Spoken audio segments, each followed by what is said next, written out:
मायापुर धाम की, गंगा मैया की, यमुना मैया की, भक्ति देवी की, श्रीमती तुलसी महारानी की, समवेत गौर भक्त श्री श्री राधा वृंदावन चंद्र की, श्री श्री जगन्नाथ बलदेव सुभद्रा मैया की, श्री श्री गीताय की, वृतराज श्रीमद् भागवतम की, ताई गौर प्रेमानंद की, all glories to the assembled devotees, all glories to the assembled devotees, all glories to the assembled devotees. All glories, all glories to Shri Guru and Shri Gauranga. Namo Vishnu Vishnu Krishna Gopi. Srimati Bhaktivedanta Swami Pujami. Namaste Saraswati Devi Gauravani Pracharine. Nirvishesha Shunyavadi Paschatari Chacharine. Om Namo Bhagavate Vasudevaya. Om Namo Bhagavate Vasudevaya. Om Namo Bhagavate Vasudevaya.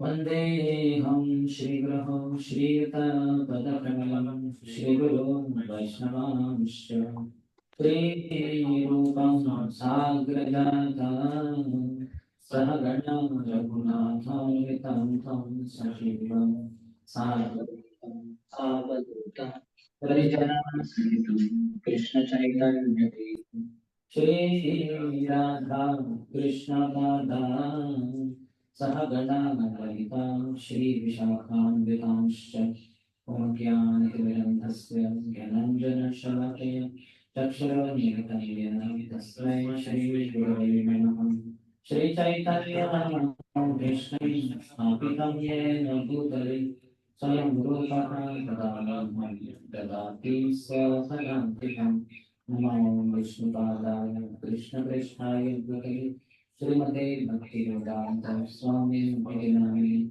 Namaste Saraswati Devi Gauravani Pracharini Nirvishesha Srimavani Paschakare Shadarini Namo Vishnupadaya Krishna Krishnaya Bhutale Srimate सिद्धांत सरस्वती इति नामिने श्रीवार्षभानवी देवी दायिताय कृपाब्धये कृष्ण संबंध विज्ञान दायिने प्रभवे नमः माधुर्योज्ज्वल प्रेमाढ्य श्रीरूपानुगभक्तिद श्रीगौरा करुणा शक्ति विग्रहाय नमस्तुते नमस्ते गौरवाणी श्रीमूर्तये दीनतारिणे रूपानुग विरुद्ध अपसिद्धांत ध्वांतहारिणे नमो गौरकिशोराय साक्षाद्वैराग्यमूर्तये विप्रलम्भ रसाम्बोधे पदाम्बुजायते नमः नमो भक्ति विनोदाय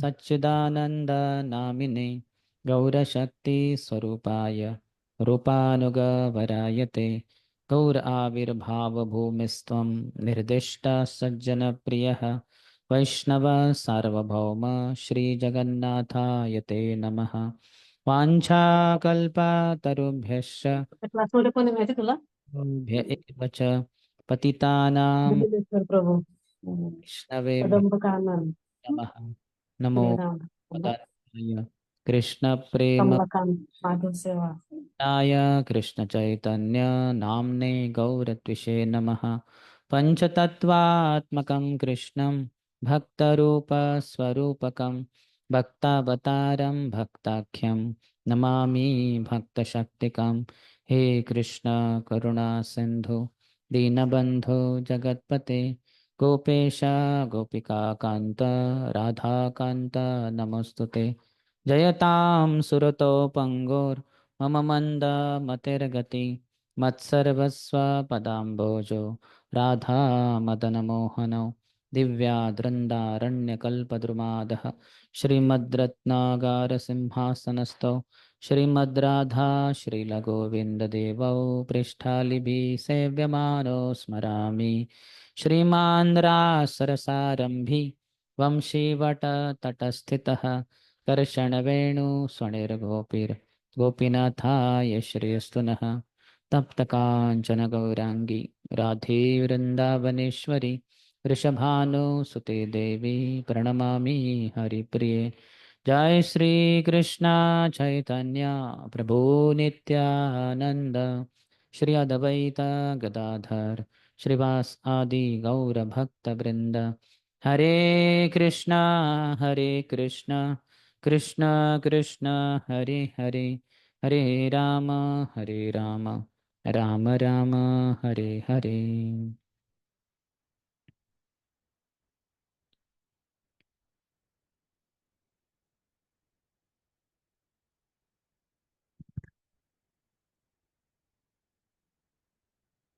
Hare Krishna.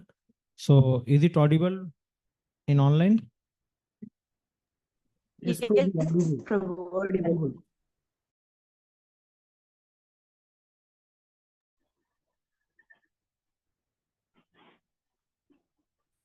Prabhu's and maybe Mata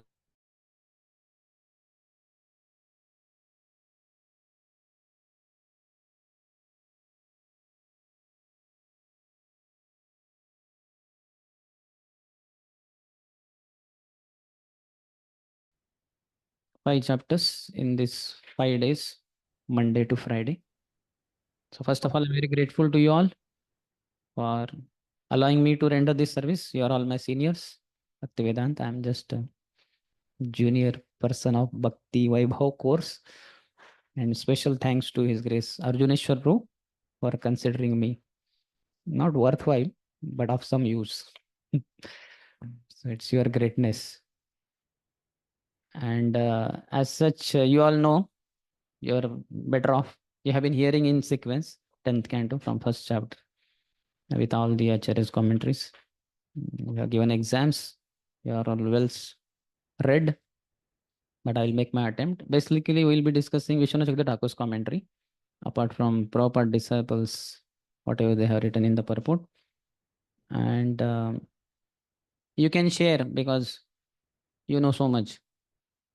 Anything you know which might not be discussed by me, you are most welcome to take the mic and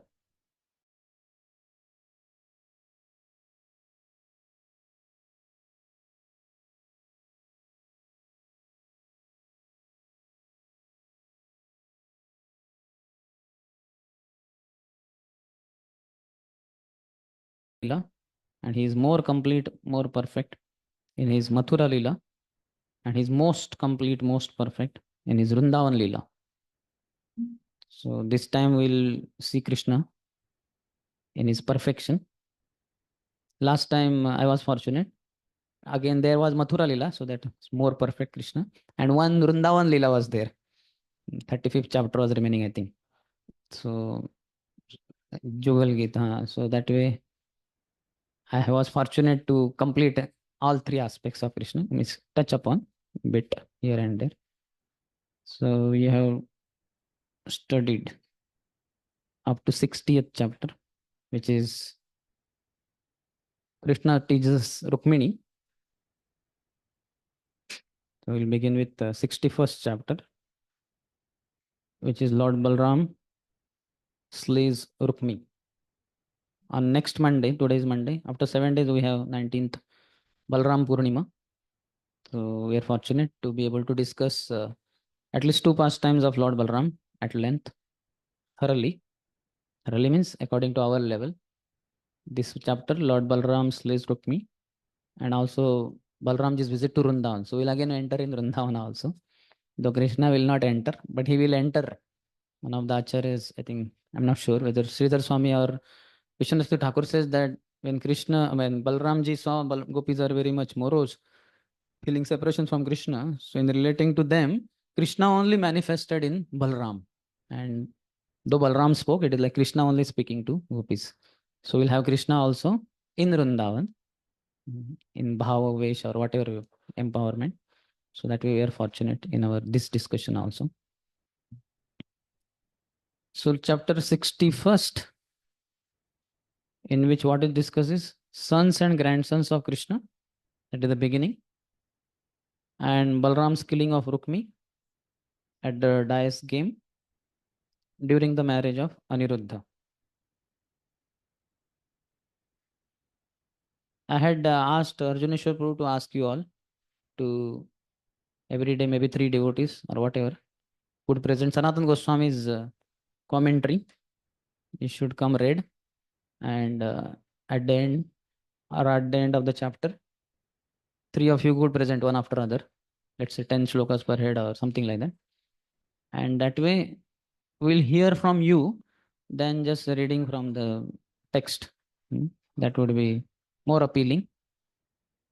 In case you have not prepared today, no problem. Tomorrow you come prepared. We had informed all the devotees. Filled up. Filled up what? Achha. Whether Excel sheet is filled or not, but here you can fill the class with your explanation. Okay. So I believe, I don't know how will we discuss. Let's see how it goes. But we could read the shlokas also, which I generally avoid because unless the shlokas are very important because of lack of time. But here this is on very high level, pastimes of the Lord. Nama, Rupa, Guna, Lila. Lord's name, his form, his qualities and pastime. So more or less here pastimes are only described. So that means we are reaching the highest level. Though Acharyas have said holy name contains everything. In the holy name of the Lord, Lord's form is also there, Lord's qualities are also there, and Lord's pastimes are also there. As we chant very nicely, Hare Krishna, Krishna Krishna, Hare Hare, Hare Ram, Ram Ram, Hare Hare. Step by step, this unfold. In fact, offenseless chanting means when you chant Hare Krishna, Radha and Krishna should automatically manifest in their divine form in front of the eyes of our mind. Prabhupada in 12th chapter of Bhagavad Gita 8 verse purport says that when a devotee chants Hare Krishna, Krishna and his internal potency dance on the tongue of the chanter. So just see, we get free show by the topmost performers. Radha and Krishna are the topmost dancers in the creation, and they are dancing locally only on our tongue. So free show. In case you see I can't see on my tongue, then you go in front of the mirror and chant Hare Krishna and see in the reflection of on your tongue, you'll find Radha and Krishna dancing. And in case you still don't find any Radha Krishna there, that means you know you have not chanted properly. So you need to do the homework properly. So name, form, qualities, and pastimes. As such, they are all connected. Everything is there along with the pastime. In the pastime, there are qualities also of the Lord, which will be revealed there. And his form is also described, and his name is also there. But still, it is on very high level, pastimes. And that to 10th canto, the lotus face of the Lord, directly, ideally. Just previous week, I was fortunate to cover Bhakti Vaibhav, 16, 17, 18, 19 chapter, first canto. So there we could discuss a lot because Parikshit Maharaj, how he took up the curse, how he chastised Kali, and how Shukdev Goswami appears and all that. So that was very easy because a lot of lesson Prabhupada's long purports are all most of the shlokas. But here many places Acharyas have not given any, neither Prabhupada disciples nor Acharyas have given any commentary on that verse, especially Vishwanath Chakravarti Thakur.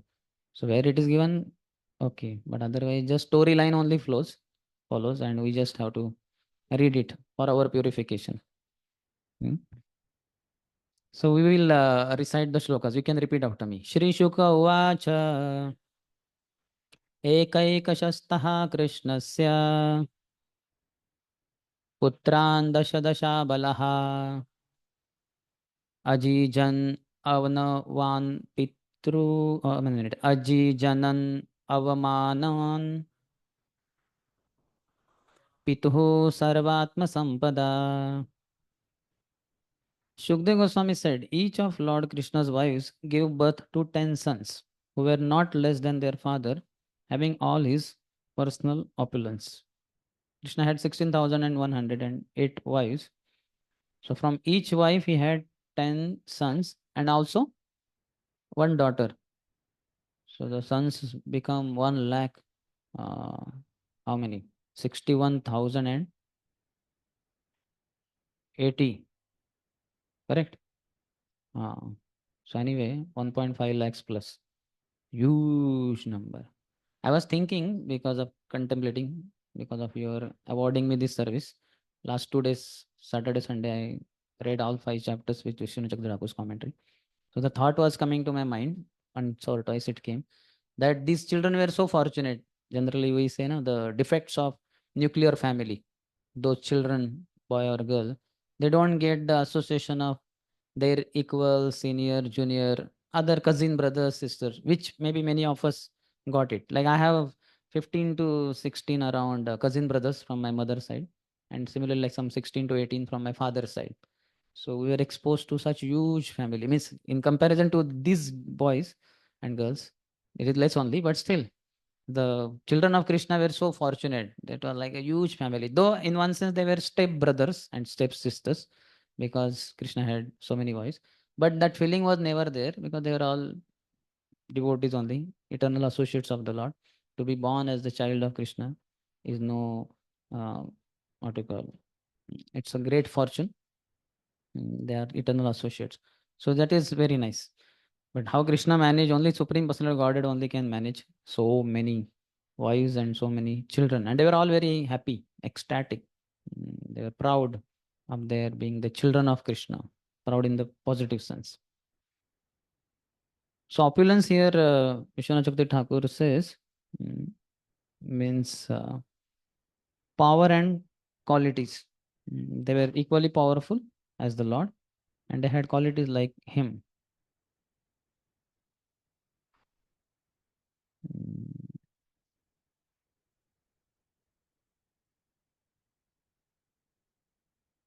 Okay. If you have anything to add, you please raise your hand, and you could add also. That take the microphone. Only I don't know how to move it all the way. Yeah.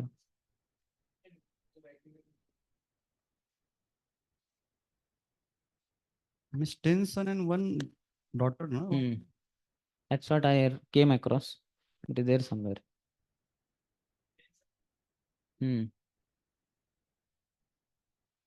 Second verse. Grihādanapagam viksha Rajaputryochutam stitam Preshtham nyamansat swam swam tat tat tva vivadah tat. What is that? Nat na is remaining. Okay. Nat tat tatva vid striyaha. Because each of these princesses saw that Lord Achyuta never left her palace, each thought herself the Lord's favorite. These women did not understand the full truth about him. In one sense, nobody can understand. Evam yo vetti tattvataha tyaktva deham punah janma naiti mameti, so Arjuna. That Krishna's birth and activities are transcendental. Nobody can understand, even Krishna included. That's why he also comes as Sri Chaitanya Mahaprabhu, to understand some things about him which are not clear to him also. What is it in me that Radharani relishes so much in the rendering service to me? How she is happier than me, though she is only rendering service and I am receiving the service. So anyway, Krishna's Yog Maya, by Krishna's inconceivable Yog Maya, these women did not understand the full truth about him. And that truth is explained in the next verse. He says about how he creates the good fortune of all his beloved devotees. Shri Vishwanath Chakravarti Thakur notes that Lord Krishna would leave the palaces only with the permission of his wives, and thus each one considered herself his favorite. I believe it might have gone earlier, you might have discussed it, heard it, that early morning when the cock would, what do you call, produce the sound, Krishna would get up early in the morning, 4 o'clock, Brahma Muhurta time, take bath, and perform Yagya, Dan, Tapa. 16,108 Krishnas are there, expanded for each one of his wives. And they would be upset with the cocks producing sound, because Krishna, who was in their embrace, would be separating from himself from them. So they were upset. But then Krishna would show how an ideal grihastha, householder, behave. He would meditate on himself, or he would give yagya, he would perform yagya, or he would give dan, He would be worshipping Brahmanas, different places. As Narad Muni, I think maybe that is later. Narad Muni, when he visits, he sees in each palace Krishna is doing different thing. And amazingly, everywhere Krishna would receive Narad Muni as if first time he is seeing him. He just saw him in the earlier palace and earlier so many palaces, but still Krishna never. That's how it shows that with Krishna you will never find anything boring. He himself never gets bored. He's all ecstatic, and that's why anybody who worships Krishna, serves Krishna, is devoted to Krishna. He cannot be feeling what do you call monotonous boredom. This is impossible. If a devotee is performing devotional service properly, he cannot be feeling lonely, left out, and boring. No question, because Krishna never feels like that. In Leela, it may appear sometimes something like that, but that is just a Leela. Krishna is amazing. So Narad Muni was surprised how Krishna is receiving him with so much of enthusiasm every time. Just imagine if you have to receive the same guest. Somehow the guest went and you gave a nice farewell and you are very happy. Means very happy. Means after 10 days, Prabhu left or something like that. And then after 2 minutes only, he comes back. You'll say, what happened? Did you miss the sumo? We'll arrange another sumo. If you miss the flight, we'll book the next flight.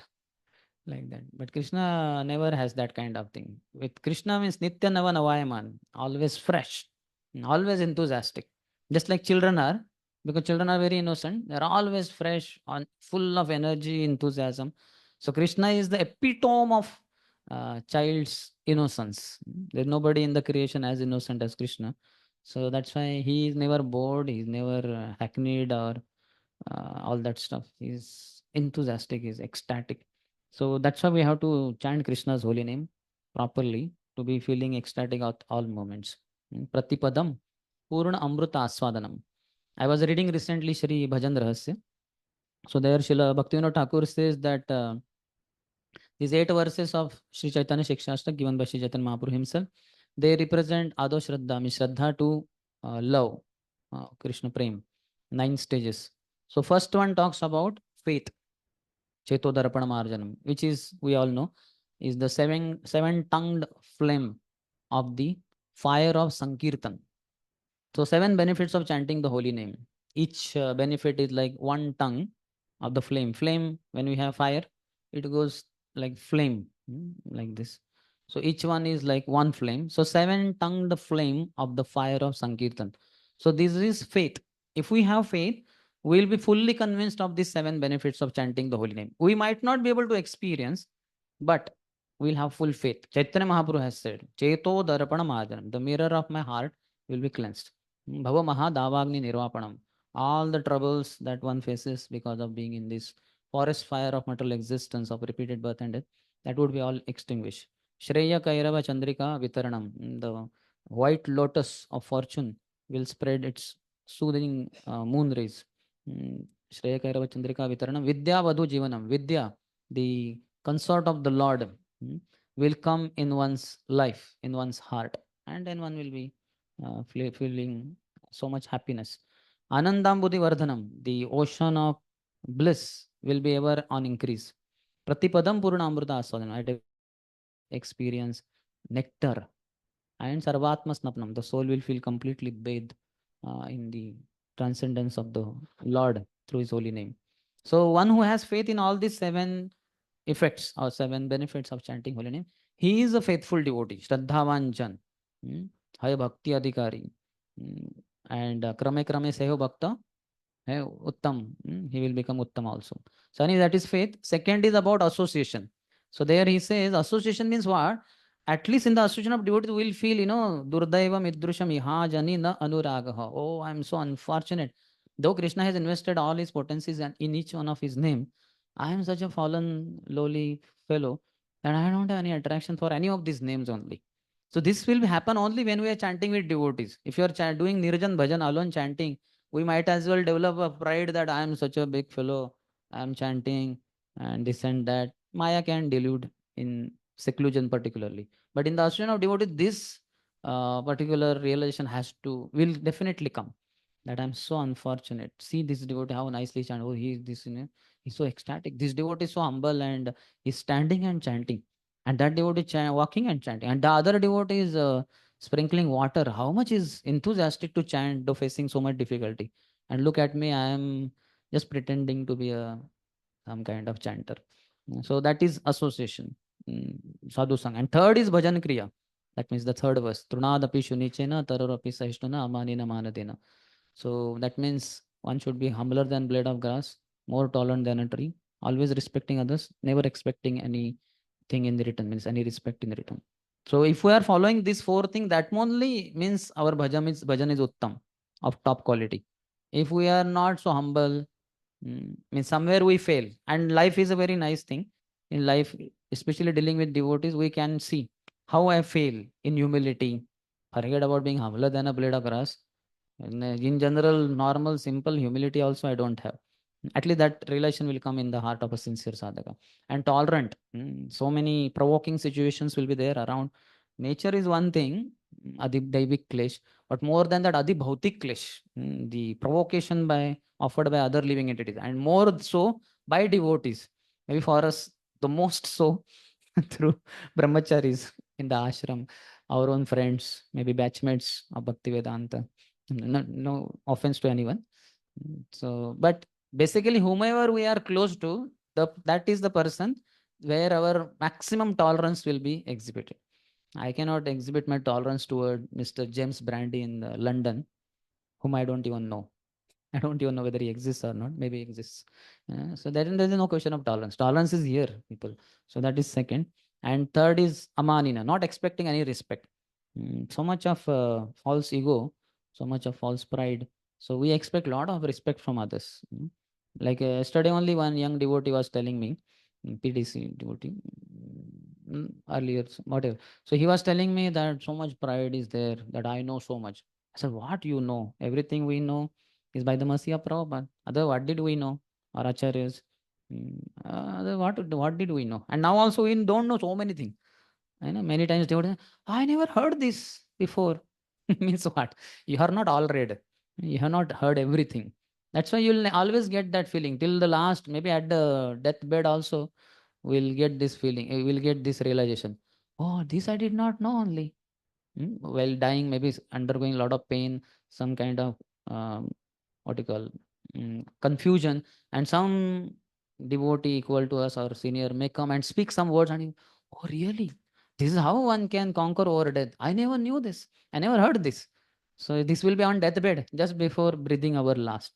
So one should never think I know everything. That I know everything is a dangerous syndrome, and that's where brahmacharya life ends.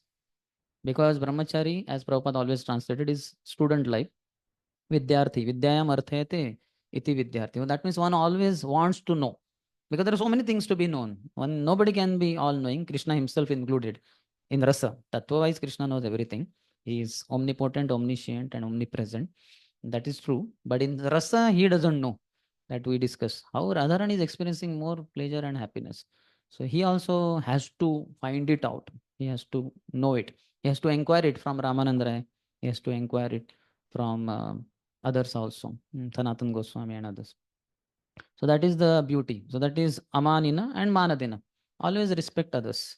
That 4.35 says that if only you approach a self-realized spiritual master with pranipat, pariprashna, seva, submission, inquiry, and service, then 4.35 says yadgyatva punarmoham. That then one will not be deluded by Maya, and then one will know that all living entities are mine, and they are my parts and parcels. They are in me.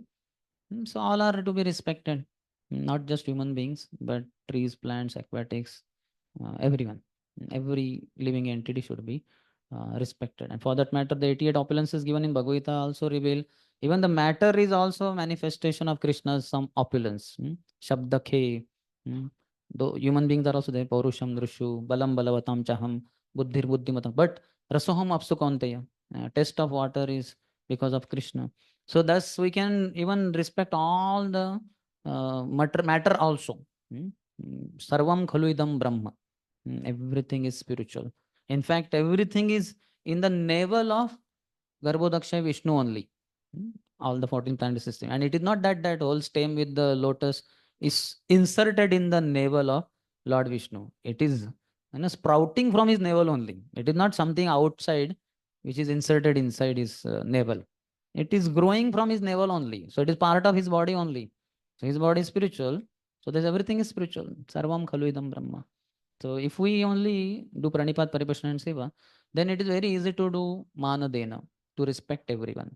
But if that is not done properly or sufficiently, then we'll have difficulty in respecting others and we'll all the time be expecting respect from others.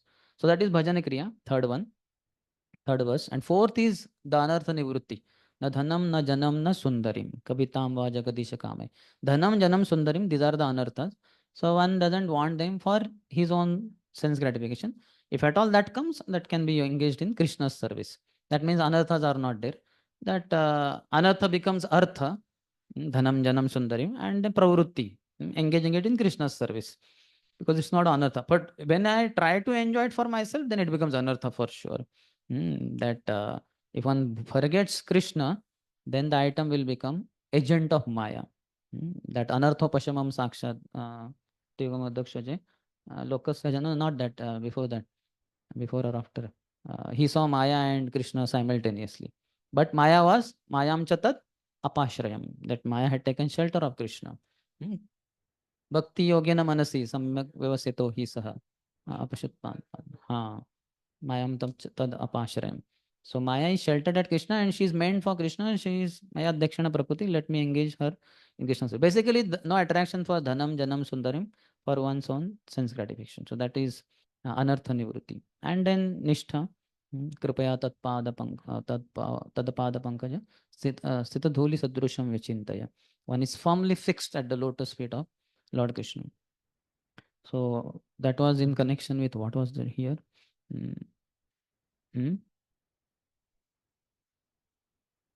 We were at second verse. And then he talks about this Nayanam Galad Ashru Dharaya are the external symptoms of perfection.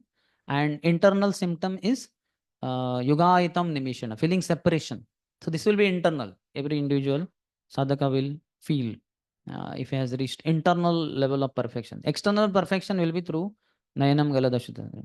Tears, torrential tears coming through eyes, and body trembling and hair standing on end. These are external symptoms of perfection. Internal are that seventh verse. And last is verse complete perfection. Ashlisha padaratam pinashtumam. That no matter how Krishna behaves with me, I don't mind. He is having all freedom. He can do anything. He can crush me. He can whatever. That kind of complete freedom given to Krishna. Not feeling that oneself to be one's own, but thinking that I belong to Krishna. So we know that Krishna, 16,108 Krishnas then would come out of the respective palace of each and every wife, queen, and he would give farewell. They would give farewell to him, and Hare Krishna. And then Krishna would become one. 16,108 Krishnas would become one Krishna. Then he would board the chariot driven by Daruka, who would drive him to Dwarka, the Sudharma assembly. And that's where Krishna, something like 9 to 5, 9 a.m. to 5 p.m. as ideal Grahastha shows how one should be doing one's duties. And there he would do all the hearing, this, that, so many things. And then 5 o'clock, again he would board, coming out of Sudharma assembly, he would board the chariot. Then he would come back outside the palaces. Then again he would expand into 16,108 Krishnas, and each one would enter in each palace. And every queen thinks that I am so fortunate and I am so amazing that Krishna loves me only. Forgetting all other 16,107 wives. He's all the time, every day is coming to me only. According to materialistic calculation, every wife should get him after 16,107 days only, supposing that Krishna spends one day with each wife. But she's feeling, no, he's all the time available. So that is the beauty of Krishna consciousness and Krishna, that he can make everyone feel that he is with them or with him, with her, like that. Here also deity, when we are looking at deity, though somebody is at extreme right of Krishna, outside that, what you call, semicircular barricade or whatever. So, and somebody on extreme left, somebody is in the middle, somebody is behind. Everybody feels he's looking at me only. Nobody feels that I am neglected. That's amazing vision of the deity also. In front of the deity, who is non-different from Krishna, we can get that realization. That no, you stand anywhere and you see, you will feel Krishna is looking at you. You will not feel that Krishna is neglecting me. That's the beauty. So Krishna could give that feeling to each one of his wives. That Lord Krishna would leave the palaces only with the permission of his wives, and thus each one considered herself his favorite. So no need. That's how there cannot be any envy in spiritual life, because everybody feels Krishna is for me. He's available for me. He's my guide. Nobody feels that, oh, he is with you. So sometimes even counselors feel some kind of partiality or that ill feeling. A counselor is all the time giving time to this fellow only, or so much time to him. And to me, he hardly talks or hardly cares or all that stuff. So because the counselor can become humble and take more shelter of Krishna, and by Krishna's empowerment, even counselor can also have the potency to be able to please whatever the X number of N number of counselors. Yes.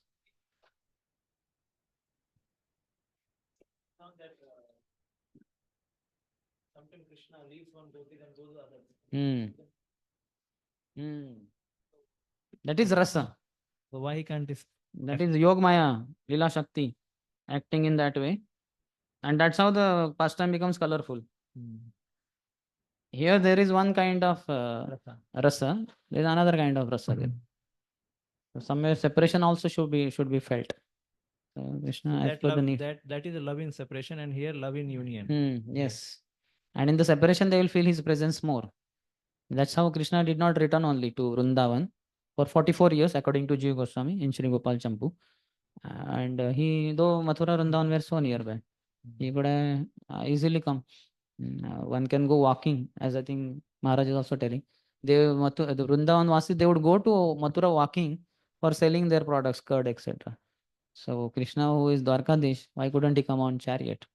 Golden, silver, any kind of chariot. No, that they should feel him. He's there in Bhava Rupa, Swarup in Vrindavan, but physically he did not come till 44 years. Okay, so this is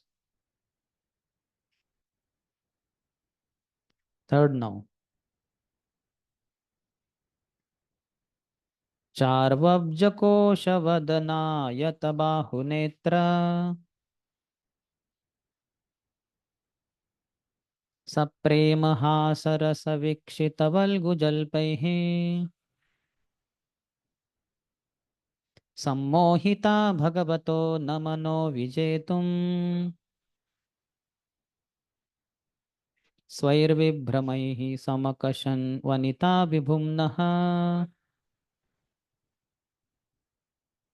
The Supreme Lord's wives were fully enchanted by his lovely lotus-like face, his long arms and large eyes, his loving glances imbued with laughter, and his charming talks with them. But with all their charms, these ladies could not conquer the mind of the all-powerful Lord.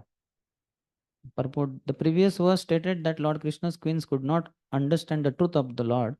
This truth is explained in the present verse. The Lord is all-powerful, full in himself, with infinite opulence. So they could not conquer him, in sense his mind. In the Vishnu Shakti Thakur's commentary, he says Krishna's wives, who were controlled just by his spectacular beauty, had two types of conjugal affection: Premamaya, full of love, and Kamamaya, full of lust. Two verses, third and fourth, describe how they could not bring Krishna under their control with their Kamamaya affection. The queens were totally enchanted by Krishna's face, which was as charming as the whirl of a lotus, his long arms, elongated eyes, loving smile, and his charming conversations. But none of the queens, even with all their seductive beauty, could conquer Krishna's mind. The reason for this is stated by the word Vibhumnaha, which means that by his very nature, Krishna, and not them, is the most perfectly desirable object. So mundane.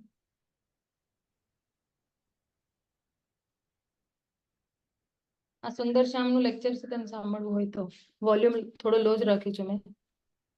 In material life, generally husband will be charmed by wife's beauty, and she will be the object of his attraction and all that. But here it is, as he's saying, by his very nature, Krishna and not them is the most perfectly desirable object. Krishna is the Vastav Vastu. In Tattva Rasa, always Krishna is amazing. So that's why they desired him. And they could not, with their Kama Maya, they could not control him. That's just not possible. Krishna is Atmaram in Tattva. And in the Rasa, he is, what do you call? That is that word? Not Aptakam. But he hankers for the love of his devotees. Hmm. Though his desires are fulfilled just by his desire only, whatever desire he has. But in Rasa, he feels unfulfillment. He feels lacking. He desires that Krishna, a devotee should satisfy me. So to be with Krishna, such beauty is described here. Even in this world, if you see some photo of some beautiful woman or a boy or man, it is so attractive. Many times we may feel like looking at the picture again and again. And what to speak if it is a moving scene on screen, something like that. So Maya is also very charming, being empowered, external potency, but after all potency of Krishna only. So charming that what is that? Munerapi, some verse is there. Harerman, na? That where I don't know where it is, but somewhere it is there. That even a Muni, for that matter, somebody who sense controlled, his mind also could be distracted. Well, there are so many other verses in Bhagavad Gita anyway that यतोतो ह्यपि कौन्तेय पुरुषस्य विपश्चितः इंद्रियाणि प्रमाथिनि हरन्ति प्रसवं मनः. And this is in general tattvic, but little higher level also. There are so many examples of so many people getting carried away by the display, pompous display of the external potency of the Lord. So here, not external potency, internal potency, not internal potency, the source of internal potency, source of internal and external potency, Krishna. So what must be the charming beauty, and how fortunate were these Matajis that they were getting that. Each one of this is enough. His lovely lotus-like face is enough. We are discussing that in 10th canto. You see how expansive, unlimited is the beauty of his face. That is the entire 10th canto. 90 chapters. This is only the beauty of Krishna's lotus face only. How charming it is. So they were having that personified Krishna. So how much they must be relishing, we cannot imagine. And in one sense, we are not qualified because we don't have that much devotion. Their devotion is unlimited. Yes. So they are not having material bodies, they are having the spiritual bodies. So the attraction is premamaya, not kamamaya. So kamamaya does not exist only here, correct? So then this verse says that Krishna is not affected by them. What does it mean? That means they may think that with my beauty I can attract my husband. So that is not the case. So, but again, beauty is spiritual, na? Beauty is spiritual, but still like that Gopya Kama, our acharyas have told, no? That we cannot understand prem directly like that. So when it is word calm is used, then it is understood. So Krishna is not even attracted by spiritual beauty. That is also true. 15th chapter of 3rd canto says, no, that Lakshmis are so beautiful, but he's not charmed by that. But then when they render service, then he gets attracted. Because that service is part and parcel of Srimati Radharani. As we always know, that we are, as souls, we are parts and parcels of Krishna. And the devotion that we carry is part and parcel of Srimati Radharani. So anywhere devotional service is there, that is the manifestation of Srimati Radharani in small, big, whatever degree. So when they render service, they become very attractive to all attractive Krishna. So with just one's beauty, physical beauty, one will not be able to attract Krishna. So that is the point made, as I understand. But if somebody has better or some other understanding, you can explain also. Like means we understand matter means unconscious, spirit means conscious, and conscious of Krishna. So anything made up of the spirit is always conscious of Krishna, who are in spiritual world. So Krishna not getting attracted towards beauty means it's already conscious of Krishna, how Krishna likes. So then that is beautiful according to the Krishna's liking. Like flower is beautiful. That is a flower. Anything beautiful becomes beautiful like Krishna's wants. Okay. So then Krishna is not getting attracted this to understand. In Krishna's Leela Shakti, the Matajis, these queens will feel that I am so beautiful, that's why I can attract him. So that has to be removed. So he doesn't get attracted that way, but he gets attracted to devotion anyway. So that's why Acharyas have to explain like that Kamamaya and Premamaya. Because we sadhakas, we definitely will try to attract Krishna through Kamamai. We will think, I am such a great devotee, I distribute so many books, I collect so much fund, and I am the best brahmachari, I am the whatever, best preacher, I know so many shlokas, I know this, that. So this is Kamamai. This won't be so appealing to Krishna. That way, there are so many better. These queens are far better than all of us. They must be the best cooks, and beauty is there. What not is there with them?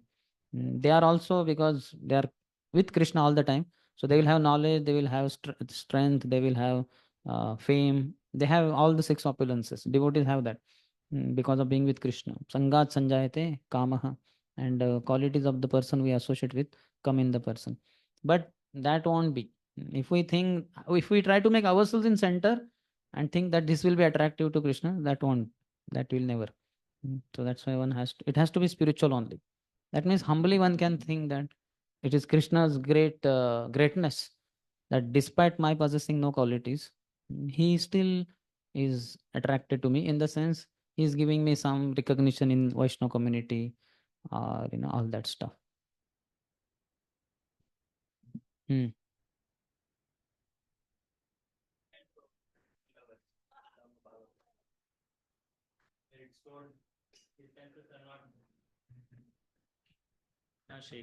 In that VCT, Vishwanath Chakravarti Thakur comment says, one cannot say that the queens are material if sometimes their love-filled glances do not bring Lord under control. Because all the queens belong to the Chit Shakti, and none of their glances or smiles can ever be material. Nor should one say that the Lord is controlled by the general Chit Shakti arising from his Swarupa. He is actually controlled by Prema alone, which is a special function of Chit Shakti. From this conclusion, there are no more objections. Means all are Chit Shakti only, but Prema is a special feature of Chit Shakti, which attracts Lord, or which in that sense. Yes. Fourth. Yeah.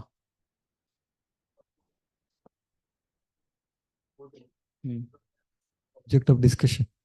And acharyas are very clearly telling what has happening. So just I am reading before part of what he read, the conclusion that there is a gradation of prema, and in higher prema he is reciprocative. It appears like so. He is writing before that that though they were best of woman, they could not disturb his senses with their beautiful smiles and glances, endowed with deception, uhakai, to bring them under control.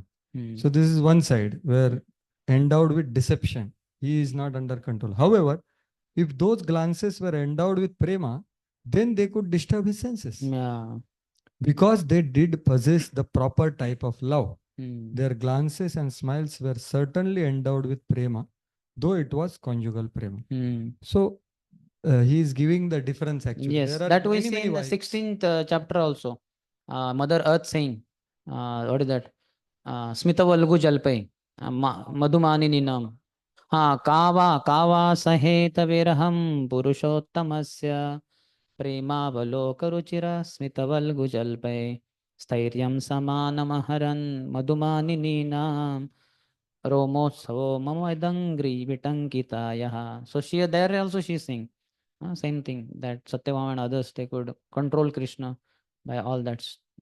So it has to be basically their calm is that amazing, that is different only, that is for rasa only. But for us in tattva only there is a defect, that we think by our greatness we will be able to attract Krishna. Krishna is not going to get charmed by that. It has to be love only, pure love, unadulterated love. That only will be attractive to the all attractive. So for us it is more appealing than them. For them it is rasa only. The Krishna who is all rasik Shekhar, he enjoys these different things. So for them there is no defect there. There's all, that is land of free of contamination. So all only rasas only exchange in all different ways, and that's it. But for us it makes all the more sense. Understanding that I will not be attractive to Krishna. Deception can be.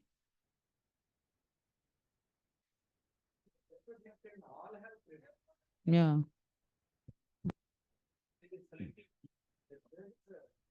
Gradation is there. Radharani will be the topmost, no? So, but still there also we find that Krishna missing from her also. Leaving all gopis aside, he took Radharani.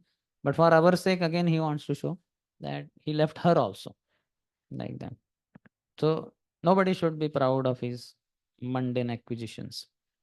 Anyway, there is no contamination there. Again, we need to clarify. Okay, the fourth one. Smayavalokakala स्मायावलोककलवदर्शित भावहारी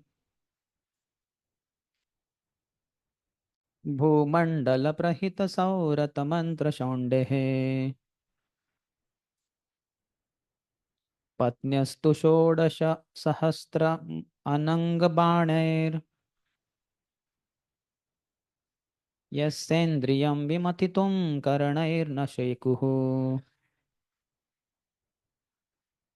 So this verse is talking how Krishna is Dheer. The arched eyebrows of these 16,000 queens enchantingly express those ladies' secret intention through coyly smiling sidelong glances. Thus their eyebrows boldly send forth conjugal messages. Yet even with these arrows of Cupid and with other means as well, they could not agitate Lord Krishna's senses. In commentary, Vishwanath Chakravarti Thakur writes, this verse describes their lusty allurements. Even 16,000 wives could not agitate Krishna's senses with the cupid arrows of their eyes. What type of arrows were they?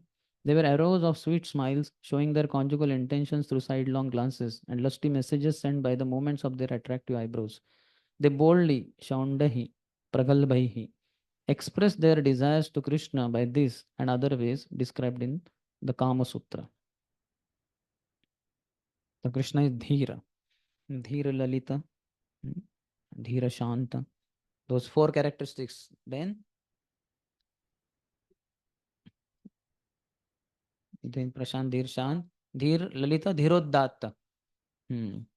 So always Dhir only. Dhir is a constant word. Whether Shant, Prashant, Lalita or Udatta. He is Dhir only. In Tattva, nobody can shake Krishna. Asheku. He cannot be agitated by anything.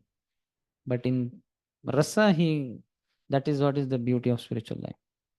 Krishna feels dependency. That someday somebody was telling, no? I don't know, I read it. Maybe in that first canto section we discussed. So there, Lord Narayan reciprocates with his devotees only in 2.5 rasas. Whereas Krishna in all rasas, with all his different varieties of devotees. And everybody knows that Narayan is not dependent on me anyway. But okay, chalo, Shantadasya ras, we can do something. But here Krishna makes others feel that he needs. Mother Yashoda feels I need to feed him. Maybe that in that living name we read, somewhere it was there, that he needs my milk, he needs to be cared by me. Similarly, gopis also feel, everybody feels that Krishna depends on me, he is dependent. So that feeling only Krishna can give. And that's how there is rasa in spiritual practices. That one feels, yes, I should render service because Krishna becomes pleased. Otherwise, Narayan, that will be, he is Atmara anyway, isn't it? Like sometimes you might have felt hesitation to gift something to some senior devotee. We feel, he has everything. What can we gift? Some kind of hesitation.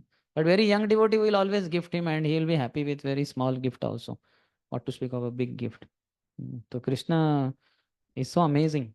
He only can reciprocate with all jivas in all rasas, whatever they appreciate. Okay, fifth. Itham ramapatim avapyapatim striyasta ब्रह्मादयोऽपि न विदुः पदवीं यदीयाम्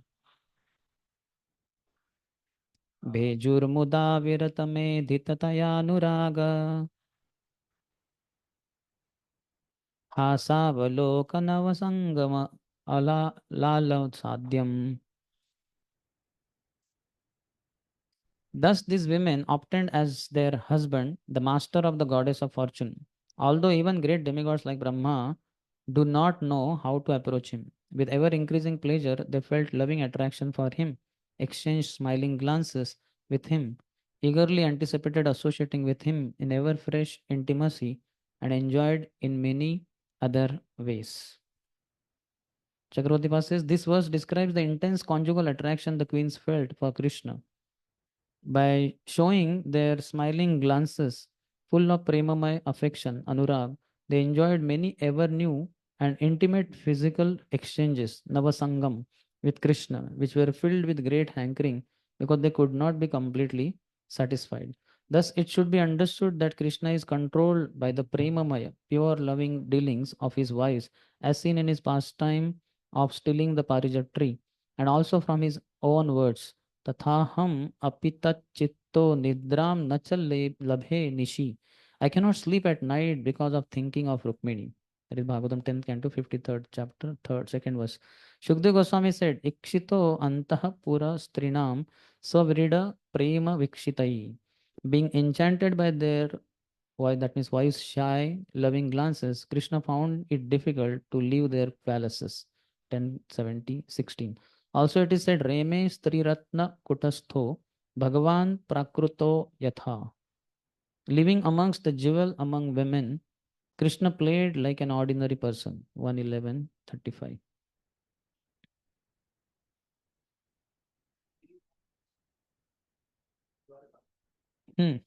Palaces of the queens. Yeah.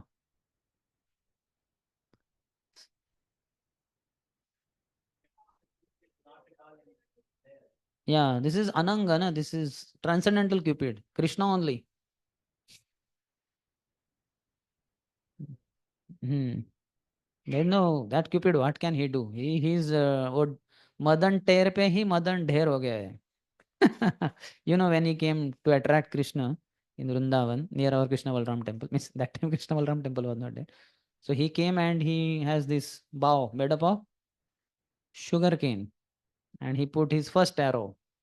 And for shooting at someone, you have to see him. So he looked at Krishna because he has to shoot at Krishna. Just by seeing the lotus face of Krishna, he got attracted and he collapsed on the ground. Madan ter pe Madan dher ho gaya. So that Madan has no. That is Kandarpa Koti Kamaniya Vishesha Shobham. Millions of Kandarpa, each Kandarpa of each universe, like that Ananta Koti Brahmana. So Ananta Koti Kandarpas are attracted to Krishna. He can attract them all simultaneously at every moment. That is his power. So that Cupid has no entrance only in Krishna's pastime. This is transcendental Cupid. We chant na Gayatri Mantra. So that Krishna is also Ananga. Sixth.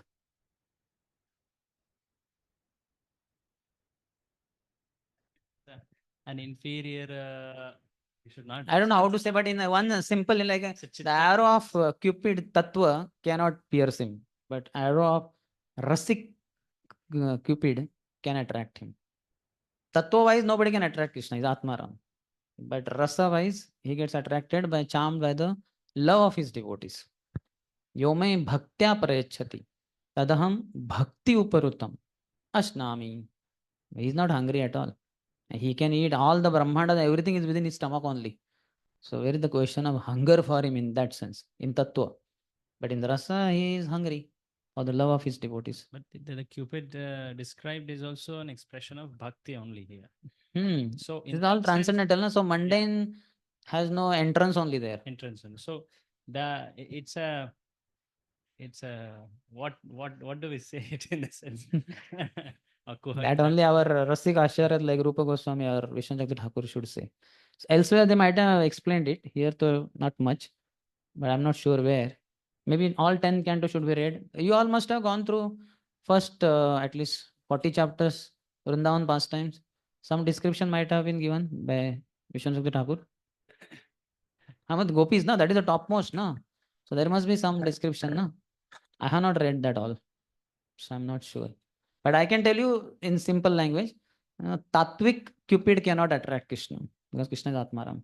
But Rasik Cupid, that is both are Krishna's manifestations only. They cannot, he can attract Rasik Cupid. Okay. Sixth. I don't know whether to read the shlokas or not now, but maybe we'll read. Let's see. Pratyudgamasana varahana padashaucha Tambula Vishramana Vijanagandhamallai Kesha Prasara Shayana Snapanopaharyai Dasi Shata Api Vibhor Vidadhu Sma Dasyam. Although the Supreme Lord's queens each had hundreds of maidservants, they chose to personally serve the Lord by approaching him humbly, offering him a seat, worshipping him with excellent paraphernalia, bathing and massaging his feet, giving him pan to chew, fanning him, anointing him with fragrant sandalwood paste, adorning him with flower garlands, dressing his hair, arranging his bed, bathing him, and presenting him with various gifts. In the Here, Sridhar Swami explains that Shukdev Goswami is eager to describe this glorious pastime of the Lord with his queens, that he has repeated these verses. If you see, that is text 5 of all. So 44.5, if you see, it is more or less the same thing only that you all must have studied earlier. 55th, 44th chapter in that 5th verse, and 6th verse or 59th chapter in this canto, and text 6 in identical with the text 45 of that chapter. Text 5 of this chapter only is almost identical with text 44 of the 59th chapter. Anyway, so almost the same, just last word little bit differs it seems, which will have similar meaning. Srila Vishnu Chakti Thakur explains that the term Vararhana, excellent offerings, indicates that the queens offered the Lord palmfuls of flowers, Pushpanjali, and palmfuls of jewels, Ratnanjali. So we can only offer Pushpanjali, but they were rich. They could have for Ratnanjali also. And it's true. Krishna deserves all these Ratnas, lotus feet. Everything is insignificant in comparison to Krishna. But everything becomes significant by offering the same thing to Krishna's lotus feet. So they are having Ratnanjali also. And this is how we can learn here how we should serve great souls personally. Here the queens had that fortune of serving Krishna's Vapu physically. Likewise, we should also take pleasure in serving great souls physically. We could become personal servants to Prabhupada disciples in GBC meeting or some other forums, wherever possible, or some way, small way, because the personal service has the charm and that makes it everything personal. And then the chanting can become very personal, our spiritual life. Once I was, after that Vada camp, Brahmachari camp, I had a flight from Bombay airport. So then I went there and I went to washroom, and there I found some brahmachari in saffron. I was surprised. Hari, who is that? Then I saw Krishnanand Prabhu. I said, Hari Bo. So he was going somewhere. I was going to Hyderabad. He was going to somewhere. So then I was very happy. So Hare Krishna Prabhu. Hare Krishna. Then he had his bag, some kind of bag, handbag. So I immediately said, Prabhu, can I take it? Though I had my own backpack, but I took that also. Then there was a trolley there. He said, you can keep it on this. You don't have to carry so much. So then I kept it on the trolley and pushed it till the trolley was allowed. And then again, I picked it up. And then we had a seat there. We both sat. Then after some discussion, then he said, what about your prasad? I said, I'm carrying. He said, I'm also carrying. Can we take now? I said, yes, we'll take. So then I said, you take, I will serve you. My flight is later. So then he said, okay. Then I was serving him his prasad. Then he said, which sabji do you have? So I said, I don't remember which one, bhendi or something I had. So he said, can I have little? I said, yes, why not? You can take the whole thing. Then I gave a little bit. He said, okay, nice. But some little spicy it was maybe. His was simple. So then I had, he had to go, it seems. His flight was there. Then I also left. So that I remember, personal service. It was very personal. Though after that we had so much of Vani service, which I am not so intellectual to be able to understand sometimes, forget about memorizing, etc. But Vapu, as much as we physically serve Vaishnavas, that much it will be very easier to chant the holy name. And other service is deity worship. In deity worship, we will all get to see, we can do all these things, adorning him with flower garland, dressing his hair, arranging his bed, bathing him. We have done this hundreds of times. Only thing not seen by many of you, 2001, 2002. 3, 4. So that time, some devotees say, why don't you come? And it will be very inspiring. I said, when I was perspiring, why didn't you come to be inspiring? That time we were so much lack of brahmanas and so much. In fact, we were enthusiastic, myself and Advaita Charpu. We would snatch other brahmacharis, other pujaris services. So we were warned, you cannot take other brahmachari services. Because you fellows can be always called for ad hoc. But those fellows, if their regular services are taken away, then they will not agree for some ad hoc. You are ad hoc for ad hoc. You are not for regularly snatching. Don't snatch. So we were warned, so we were careful. So this is so amazing. How many of you put the Lord to rest in deity worship? Waking up, waking up. Madhav Prabhu, all contract is given to him alone. Everybody should do. Okay, okay. You go with those who have inspiration, those who are already doing. You just go with Vishwajit Krishna Prabhu, or I don't know who, Madhav Seva Prabhu. Huh? I don't know. Madhav Krupa Prabhu, huh? Okay, Madhav Prabhu. It's an open invitation. But here also it is not closed invitation. Okay, okay, no problem. Here we have scheduler here only, right? Here only. Just take shelter of his lotus feet. He will also make it open invitation. Anyway, chalo, okay. Yes. So if you want to have very personal reciprocation with the Lord, render deity worship. From morning 3 or whatever, 3:45 around, till night till 10:30, 11. And in festival till 12:30, 1. In Janmashtami till 2:33, 4. You do all services. Maybe all once you will not be able to do, but different times, different thing. And then you'll experience. At least I feel greatly, immensely blessed because of earlier pujari services. It becomes, consciousness becomes very fine-tuned and personalism is very dominating. It's very high class because of earlier services, though rendered years or kind of a decade or two before. It's very powerful. Your chanting will improve for sure. Apart from reading Prabhupada books, which will improve your chanting, deity worship, because it's personal and Krishna is a person, and that feeling you can get fully if you do deity worship. All varieties of service, as I said, from morning 3:45 till night 10:30, 11, 12, 12:30. We have to do it. Then you will feel that. Okay, so this is 6th.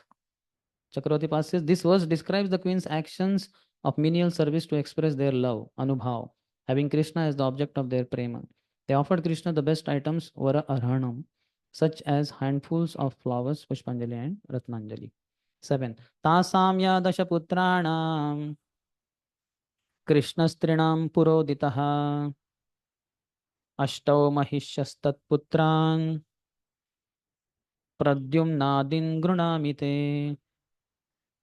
Among Lord Krishna's wives, each of whom had 10 sons, I previously mentioned 8 principal queens. I shall now recite for you the names of those 8 queens' sons headed by Pradyumna. So I'll go ahead directly reading only. Okay, here commentary says, having described a related topic, now the main topic is introduced. Each queen had 10 sons. First, the sons of the 8 principal queens are named. So text 8 and 9. The first son of Queen Rukmini was Pradyumna, and also born of her were Charudeshna, Sudeshna, and the powerful Charudeha, along with Sucharu, Charugupta, Bhadracharu, Charuchandra, Vicharu, and Charu, the 10th. None of these sons of Lord Hari was less than his father. सब चारू चारू इतना कि सुचारू भी आ गया उसमें सुचारू नहीं हाँ सुचारू है विचारू Charu all Charu Charu Bhakti Charu Maharaj reminds us of him. Beautiful. Okay, then 10th, 11th, 12th. The 10 sons of Satyabhama were Bhanu, Subhanu, Swarabhanu, Prabhanu, Bhanuman, Chandrabhanu, Bruhadbhanu, Atibhanu, the 8th, Sri Bhanu, and Pratibhanu. Samba, Sumitra, Purujit, Satajit, Sahasrajit, Vijay, Chitraketu, Vasuman, Dravid, and Kratu were the sons of Jambavati. These 10, headed by Samba, were their father's favorites. Favorite.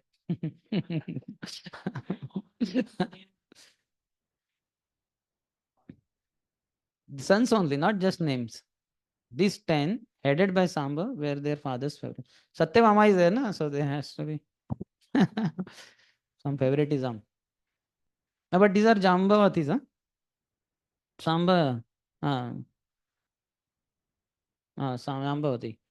Some special reason. We have to, here at least Chakravarti Path has not given.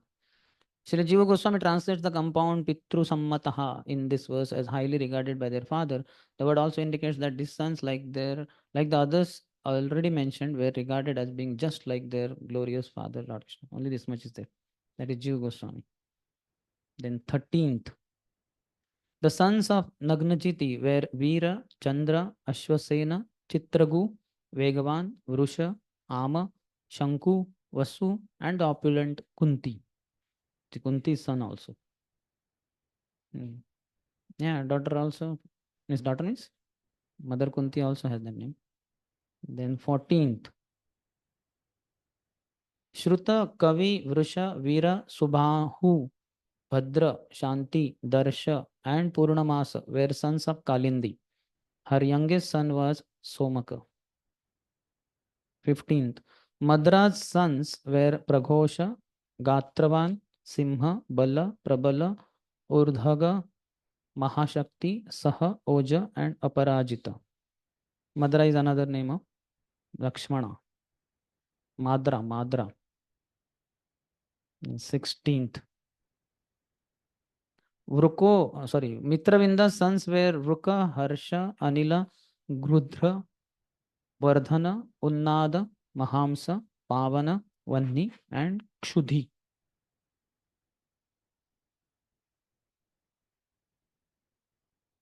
17th. Sangramajit, Bruhatsen, Shura, Praharana, Arijit, Jaya, and Subhadra were the sons of Bhadra, together with Vama, Ayur, and Satyaka. Diptiman, Tamratapta, and others were the sons of Lord Krishna and Rohini. Lord Krishna's son Pradyumna fathered the greatly powerful Aniruddha in the womb of Rukmavati, the daughter of Rukmi. O king, this took place while they were living in the city of Bhojakad. Rohini is the head of all the remaining 16,100 queens. When Krishna went to Pragjotishpur to fight Narkasur, who had kept these girls in captive, 16,100. So head of all them was Rohini. She is the main principal queen of all these 16,100 group. 8 are specifically mentioned, means they are the favorite queens. But apart from that, of all 16,100, Rohini is mentioned. Lord Krishna's 8 principal queens are Rukmini, Satyabhama, Jambavati, Nagnajiti, Kalindi, Lakshmana, Mitravinda, and Bhadra. Having mentioned all their sons, Shukdev Goswami now refers to the sons of the other 16,100 queens by mentioning the 2 principal sons of Queen Rohini, the foremost of the remaining queens. Her sons are Diptiman and Tamrapapta. 2 are only mentioned. Other 8, all 10 are mentioned. This is 18th, 19th. My dear king, the sons and grandsons of Lord Krishna's children numbered in the tens of millions. 16,000 mothers gave rise to this dynasty. Chakravarti says one can count the mothers of Krishna's offspring, but not the sons and grandsons. Krishna's queens numbered 16,108. This also will take so much time to count, but anyway, they are there. 20th. King Parikshit said, how could Rukmi give his daughter to his enemy's son? After all, Rukmi had been defeated by Lord Krishna in battle and was waiting for an opportunity to kill him. Please explain this to me, O learned one, how these 2 inimical parties became united through marriage. So you all must have studied it in some earlier chapter.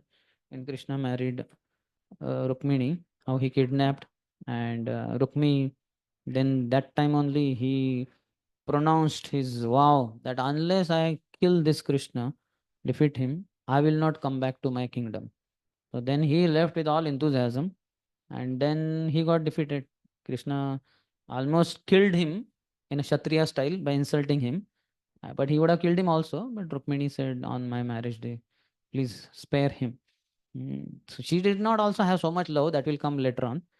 External only, because he was the one who was never in favor of her marrying Krishna. But anyway, as a brother, kind-hearted lady, she spared his life by requesting Krishna. But then that fellow, as he had vowed, he could not go back to Kautindyapur, Bhishmak's kingdom. So he established there itself Bhojakat, his capital, and he was staying there only. And then eventually he got married. He had a beautiful daughter, Rukmavati, who he happened to give to Pradyumna. The details will come. And also his son, his daughter also was given to Krishna's grandson, Aniruddha. So that is the main highlight of this chapter. All these earlier things, around 16, 18 verses, they're kind of background. Now Parikshit question is leading to this whole chapter. Lord Balram slaying Rukmi. In purport, in the commentary, Chakravarti says, each queen had one daughter. In describing the marriage of Rukmini's eldest daughter, Charumati, to Krutavarma's son Bali, the marriage of all the daughters is indicated. Now, all daughters cannot be mentioned. There will be 16,108. But Rukmini's one daughter, Charumati, she was married to Krutavarma's son Bali. So that much is mentioned. How to describe all this? So much. And they all would expand anyway by Krishna's grace. So many thousands of Vasudeva, so many thousands of Devaki. Whole set is there. Not that they have to run. Arey, come on, chalo. Okay. Krishna's marriage with Rukmini is over. Now I have to rush because with Jambavati is next Muhurta. Everybody is expand. Everyone. Simultaneously. All. How they will be rushing here and there. All? All queen means? For marriage? Which marriage? Whose marriage? One son. Yeah. They will come, no? Yeah. Krishna's headache. We don't have to worry. Fortunately, you are not married to even one. So celebrate your glory. Why to take tension? Krishna's headache. Krishna married. Yes. Okay. No problem. You want to attend your father's marriage or your cousin brother's marriage, maybe. But no problem. Next time it will be given. Chance will be given.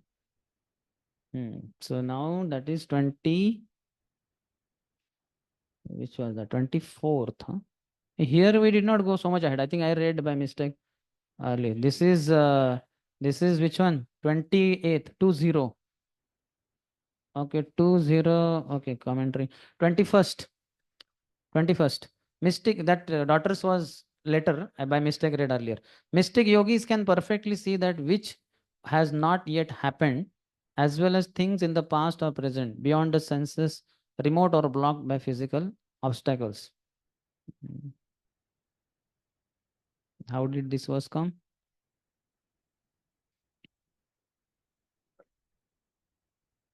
Parikshit question is over, no? Okay, he's continuing to say, I think. He's glorifying Shukdev Goswami. It is written there. Here King Parikshit encourages Shukdev Goswami to explain why Rukmi gave his daughter to Lord Krishna's son, Pradyumna. The king stresses that since great yogis like Shukdev Goswami know everything, the sage must also know this and should explain it to the anxious king. That is 20. Yes. You cannot say that you do not know, Parikshit expresses to Shukdev. So he knows everything. 22nd. Shri Shukdev Goswami said, at her Swayamvar ceremony, Rukmavati herself chose Pradyumna, who was the re-embodiment of Cupid. Then, although he fought alone on a single chariot, Pradyumna defeated the assembled kings in battle and took her away. This Rukmi was concerned that if he indirectly arranges marriage, in a sense, if he arranges, then Pradyumna becomes the top choice. It will be a problem. So he arranged Swayamvar. So in Swayamvar, let her choose somebody. But by Krishna's arrangement, she chose exactly Pradyumna only. Rukmavati is ha. Yes. First wife is Rati. Ha. Even Aniruddha also has two wives, no? This granddaughter of Rukmi as well as Usha, Banasur's daughter. They may be having more also, but at least these are mentioned there.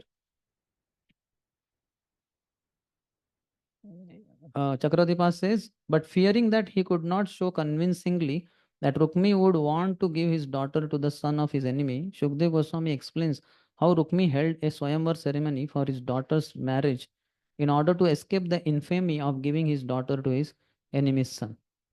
He wanted to escape it, but then got that way only.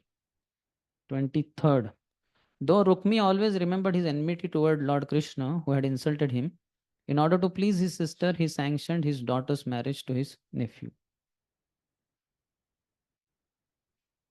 Chakravarti says the answer to King Parikshit's question is given here.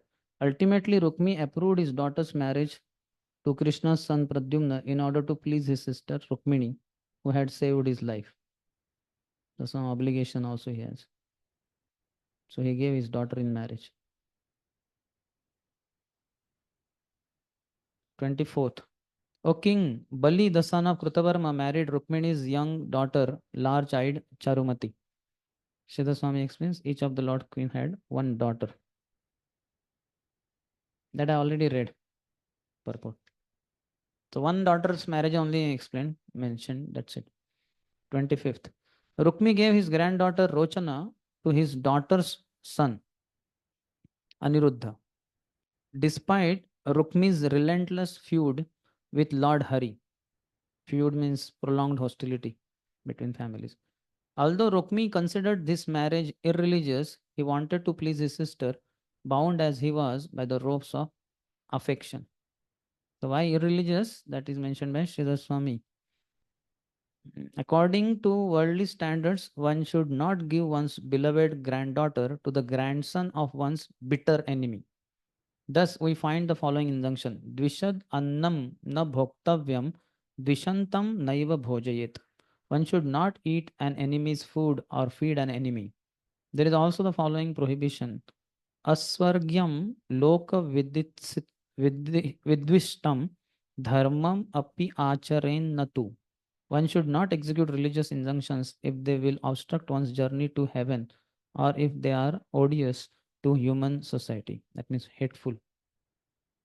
So such injunctions are there where that he has not mentioned. Maybe in Manu Samhita or somewhere it might be there. So according to that, he should not have, Rukmi should not have given his granddaughter to his Miss Krishna's grandson.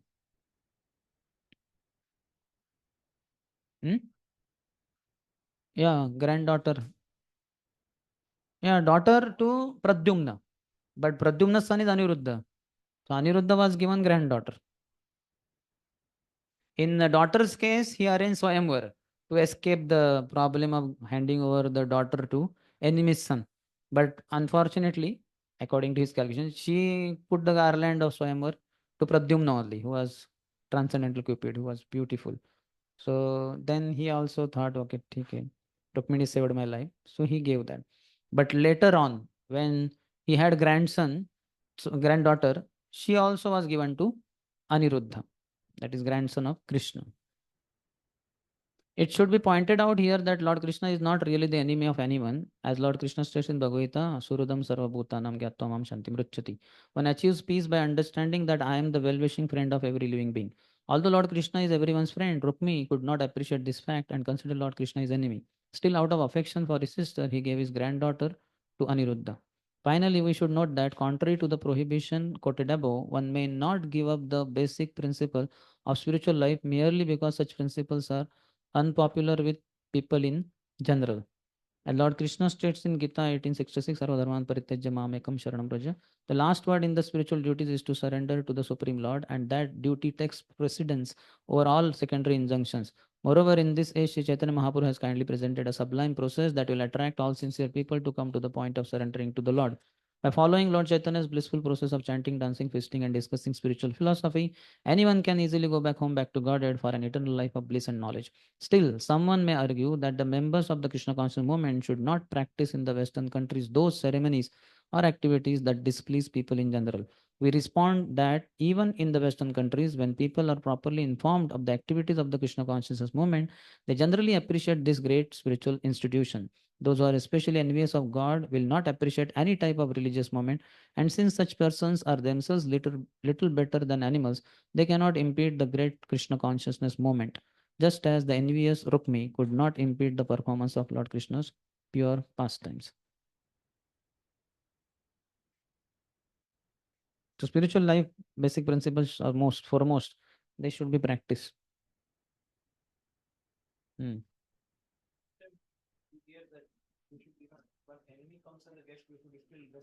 Hmm.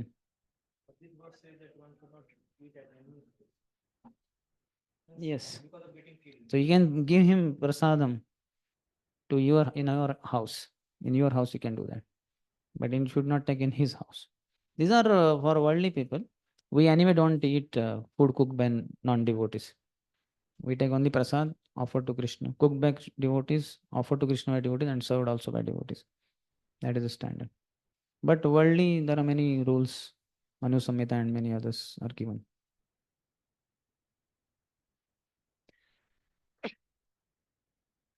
Hmm. Hmm.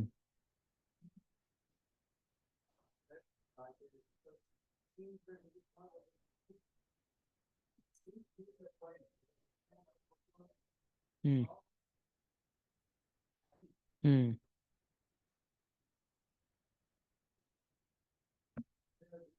Hmm.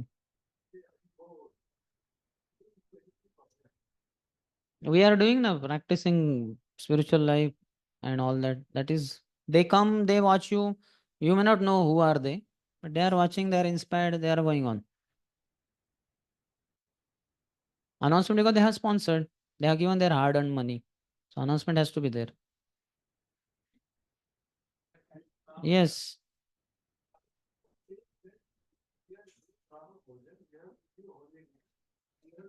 So we are giving the whole morning program we are attending. That is our duty. They are attending online, offline, whatever. Sometimes they come Sunday and all other days. Other time they are attending online.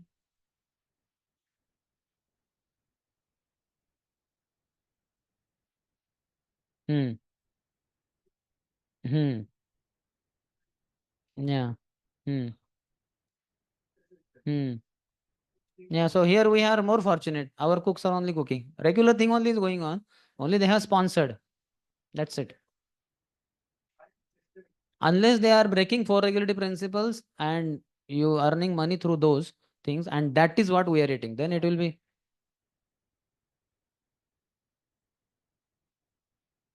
I am not sure. I am not sure. So you don't take, you take our regular rice dal sabji chapati. That anyway you will get na. Let's say for next 1 year nobody sponsors. Will you get your rice dal sabji chapati or not? You will get. So that's what. So take your regular rice dal sabji chapati and respect all others whosoever has sponsored. Pray at least Hare Krishna mantra. Hare Krishna, Hare Krishna, Krishna Krishna, Hare Hare, Hare Ram, Hare Ram, Ram Ram, Hare Hare. Hopefully they have earned through proper legal means. In case through illegal means, your Hare Krishna mantra will benefit them, and in future they will become sin free also. You don't take that. Simple.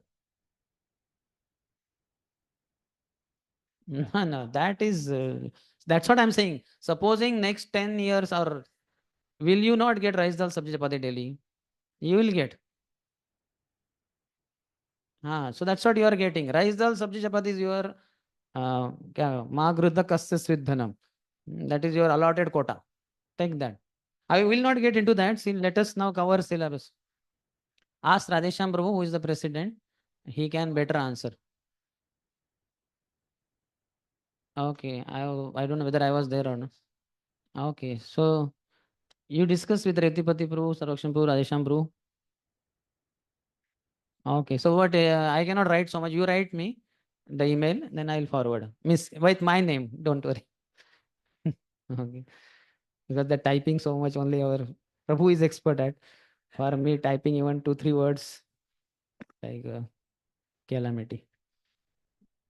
I'll do that for you. I'm your servant after all.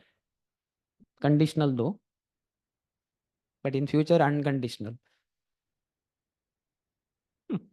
Yes, yes. Please follow. Okay. 26th. How many verses are there in this chapter? 40. Okay, hopefully Rukmi will be killed today. Huh? This bro, he's saying breakfast break, he's saying. Gayatri, huh? Gayatri is okay up to Lord sleeps. Up to 1:30 is okay. That is the highest standard.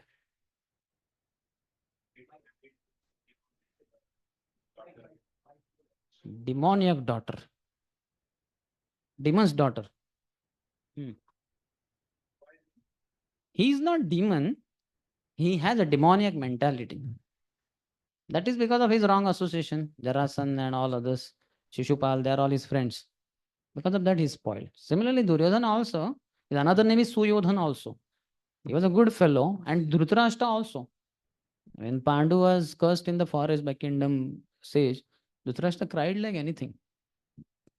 Dhritarashtra was a good person, but because of attachment, and the Shakuni was the one who spoiled. So basically, somewhere Asasanga comes and it becomes problem. Otherwise, even Hiranyakashipu, Hiranyaksha, they are Kashyap's sons. They are Brahmanas. Ravan also. Who is that? Father? Vishrava. So they are all Brahmanas. Basically, wrong association. For that matter, we also know by wrong association get negatively influenced. And the daughter, as Chanakya Pandit says, na, even if you find a daughter, a girl in a good family, though, I mean, a bad family, family is very bad, but she's nicely decorated with nice qualities, one can marry her. One means non-brahmacharis can marry her.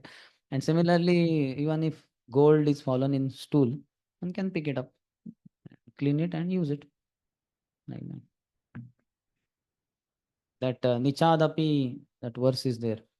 From worst, you should be able to. Kali, Parikshit Maharaj saw in Kali also good thing that Nanu Dveshti Kalim Samrat Sarangi va Sarabhuk Kushalani Ashu Siddhanti Netarani Krutani.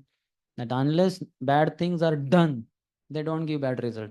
But good things, even if you mind, only you offer in the mind, charity, whatever, they give result. So Kali could, Parikshit could see good in Kali also. Similarly, Shukdev Goswami says, Kaler dosha nidhe rajan, asti hi eko mahan guna. Kirtana deva Krishna se mukta sangha param. So we should be saragrahis. Should be able to take sar, best thing from everywhere. Certainly, we will not marry. So no need to worry about demoniac girl or girl with demoniac qualities. That is not an issue. But these people can never be wrong. And also for Kshatriya, certain rules are also there. There are a lot of things. So if some girl approaches and begs, like that's how Krishna Arjun married Ulupi. She kidnapped him when he was taking bath in the Ganges and took him to Nagalok. And then she asked him that you please marry me. He said, no, but this period, 1 year, I'm not supposed to consult with my wife. She said, I know all the principles. That is only applicable for Draupadi. You are not supposed to consult with Draupadi, but I am not Draupadi. And this is proper time. This everything she tells. And Arjun also understands and he marries her. So Kshatriyas are guided by some other rules also, which we don't know so much, but some things we know. Okay, so where were we? We completed? 26 is over? Not, no? On the joyous occasion of that marriage, O king, Queen Rukmini, Lord Balram, Lord Krishna, and several of the Lord's sons, headed by Samba and Pradyumna, went to the city of Bhojakat. Yeah. Son's marriage, how will mother not go? All others also must have gone. At least this. After the wedding, a group of arrogant kings headed by the king of Kalinga told Rukmi, you should defeat Balram at dice. He is not expert at dice, O king, but still he is quite addicted to it. Thus advised, Rukmi challenged Balram and began a gambling match with him.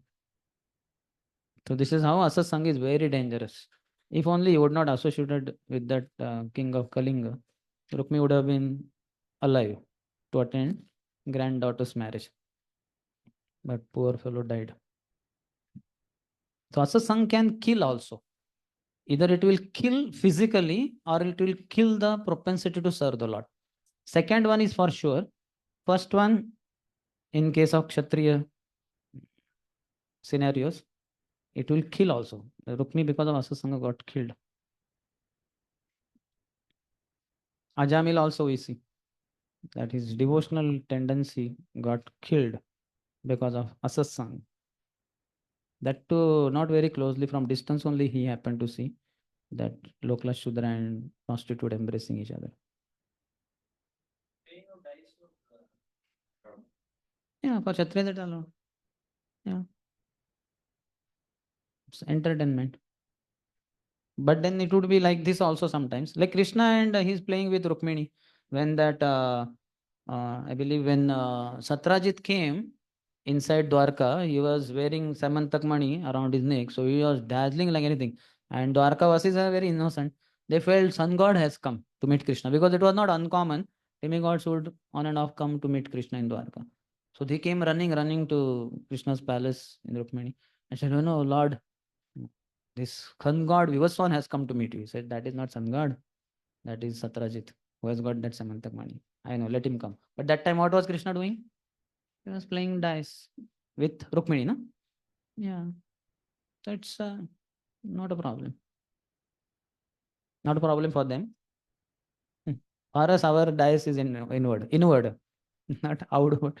Hare Krishna, Krishna Krishna, Hare Hare, Hare Ram, Ram Ram, Hare Hare. Daily we stack 27,648 holy names minimum. 100% winning. Everybody wins. You win, and all those who are in the room or in temple hall around you getting disturbed by your loud chanting or by your not chanting. And always, please continue this game. Okay, so we'll take a break for 15 minutes as per the request of His Grace Arjuneshwar Prabhu.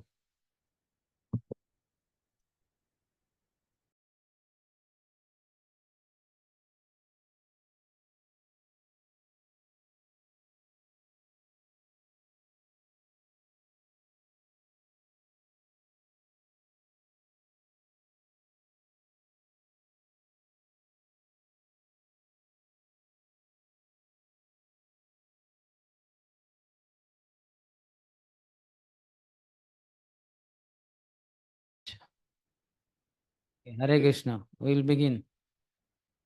Jai Shri Krishna Chaitanya Prabhu Nityananda Shri Advaita Gadadhar Srivasadi Gaura Bhaktivedanta. Hare Krishna Krishna Krishna Hare Hare, Hare Rama Rama Rama Hare Hare. So we discussed 26th. Although, no?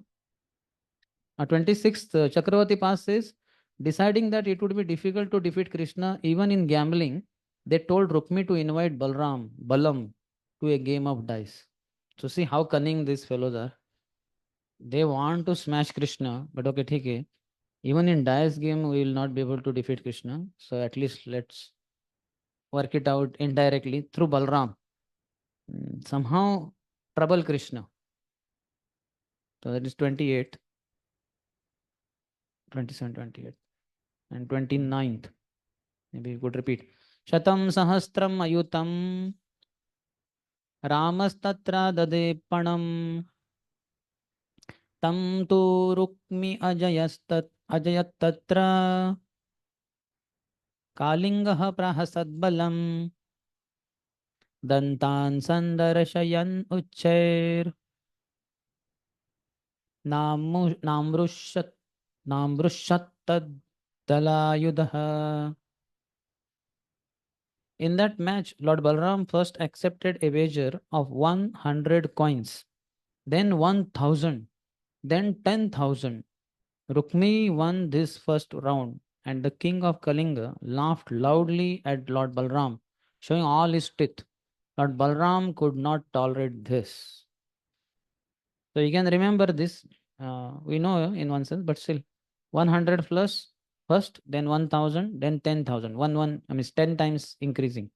So up to 10,000, Rukmi only won. But here also, Balram is not having any problem with getting defeated.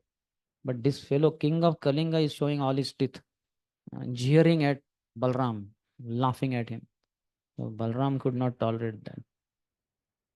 Because their intention is only wrong. Basically, they want to put down, they want to show, mean Krishna down.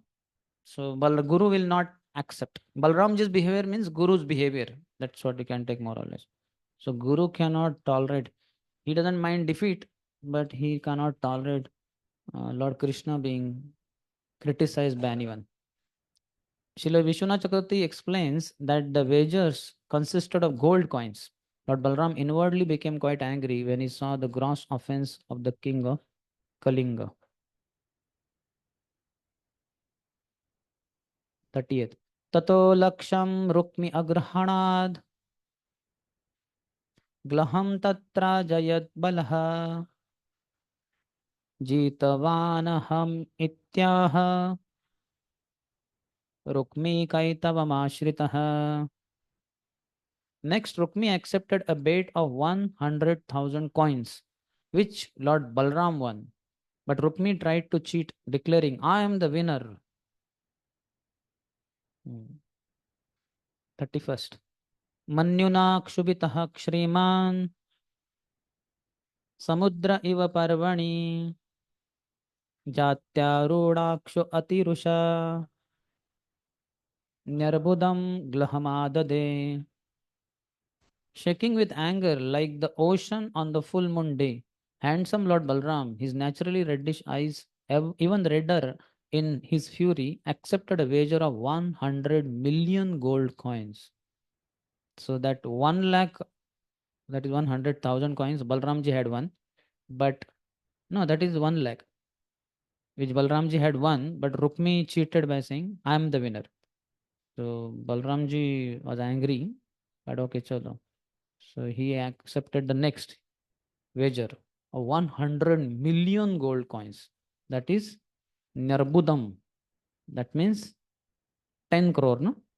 How much it comes to? 10 crore. 1 million is 10 lakhs. So 10 million is 1 crore. This is 100 million. 10 crores. How many gold coins would be present? Huh? And this is just one match for which they have. How much they must be having in Dwarka, in Vrindavan, Mathura. So much. Opulence was amazing. 32.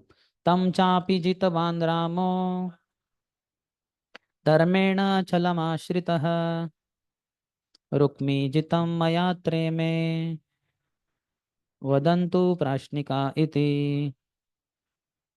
Lord Balram fairly won this wager also, but Rukmi again resorted to cheating and declared, I have won. Let these witnesses here say what they saw.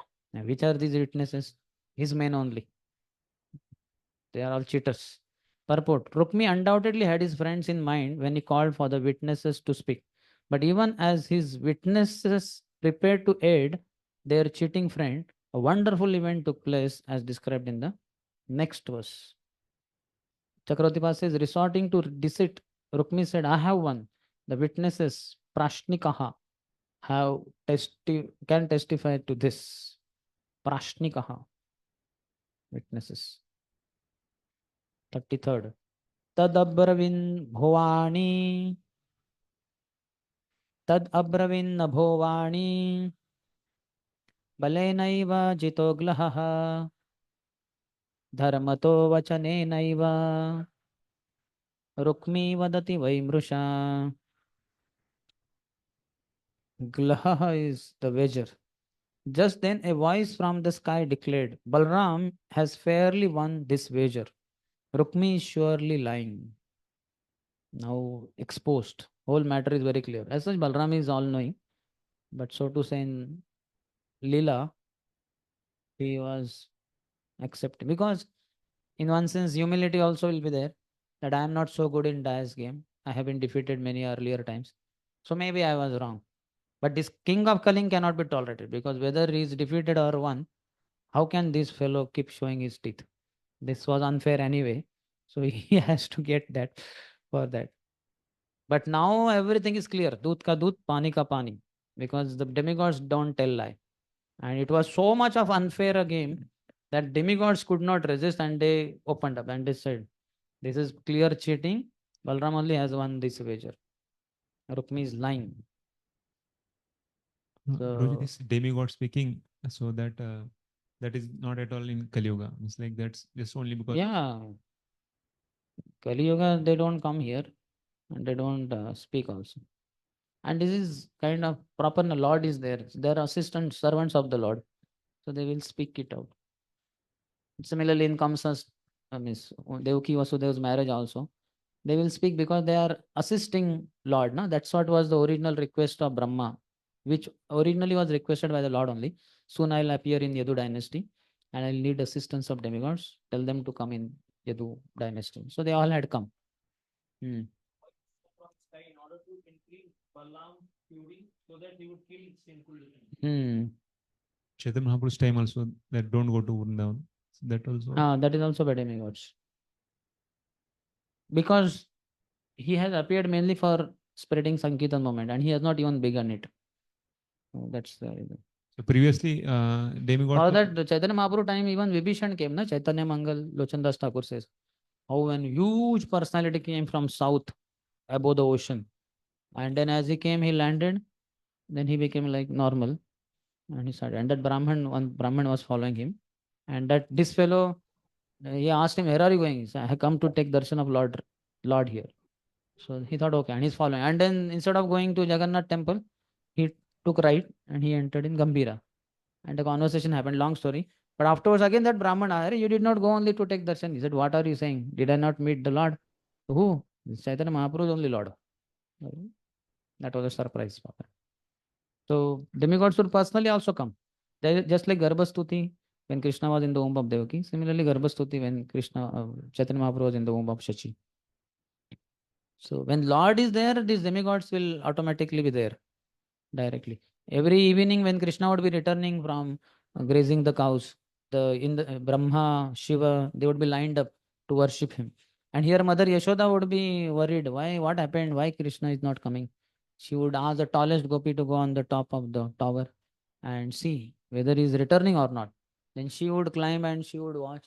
And yes, she would tell Mother Yashoda that he is on the way back, but what to do? Brahma, Shiva, demigod, they are worshipping him. How can he just, neglect them and come? So just he's on the way, don't worry. Soon he will be here. So Yashoda says, okay, chalo. So they have a direct participation also, so to say. And even Jagannath Puri night darshan, they come like that. I heard somewhere. Is that like that? Jagannath Puri night darshan, they must be coming. Anyway, when Neelamada was there, demigods were worshipping also directly for some period of the time or some period of the day, like that. Another time, these Shabaras were worshipping, Shabarpati.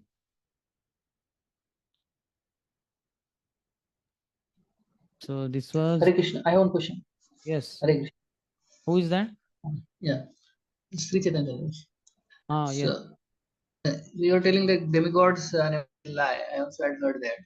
But we find that like Demigods? demigods never tell a lie. So like Indra take form of Gautam Muni and going to his house. So many times they also do some cheating, lying. So is it true that they never lie, demigods? Indra what? I could not. Taking form of Could you Gautam Rishi from the going to I. I could not get the question only. So you said that demigods don't lie. So we see Indra taking form of Gautam Rishi they also do cheating, lying. So Yeah. But at least in the this Lord's, is my question. they don't lie. In front of the as such, for Aditya's case, he transformed himself into Gautam Rishi, and it's like he did not reveal directly, no? And he said, I just want to have union with you. And husband's request, she could not say no.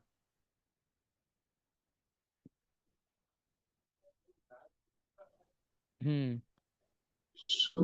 When the some kind of sense gratification is in forefront, then they do some kind of thing that we see, Indra hiding, serving Diti. His intention is hiding, and some other times like that. But as such, in the case of the Lord, they can never lie. Here we see that they are telling the truth, that eighth son of Devaki will kill Kamsa and things like that. Hmm. Hmm. Hmm.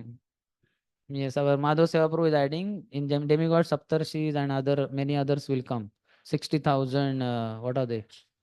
Valakilyas and all of them will come, but they won't lie. But this few of these demigods, especially Indra, we see time and again, he doing something like that. That is for his personal thing he may do, but otherwise, in front of the Lord, in the pastimes of the Lord, they don't cheat. They are blunt sometimes, like Indra trying to downpour Vrindavan with torrential rains in order to devastate Vrindavan and ultimately Krishna. But they don't cheat that way. And then he got defeated anyway. So, which was this? 33. Chakradiva says, when the sinful kings were giving false testimony that Rukmi had won, a voice from the sky, Nabho Vani, proclaimed, Balram speaks correctly and has won. Rukmi is lying. 34. Tamanadrutya Vaidharabho Dushtarajanya Sankarshanam Parihasan Babhashe Kalachoditaha. Urged on by the wicked kings, Rukmi ignored the divine voice. In fact, destiny itself was urging Rukmi on, and thus he ridiculed Lord Balram as follows. Vinashakale Viparita Buddhi. His time has come. So, urged on by others. Destiny was only urging him. He ridiculed Lord Balram.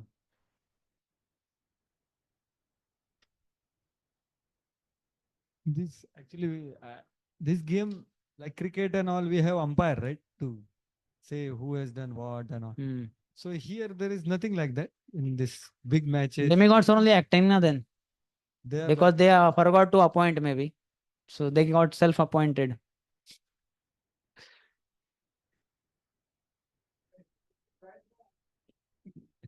So that's why then demigods voluntarily render service.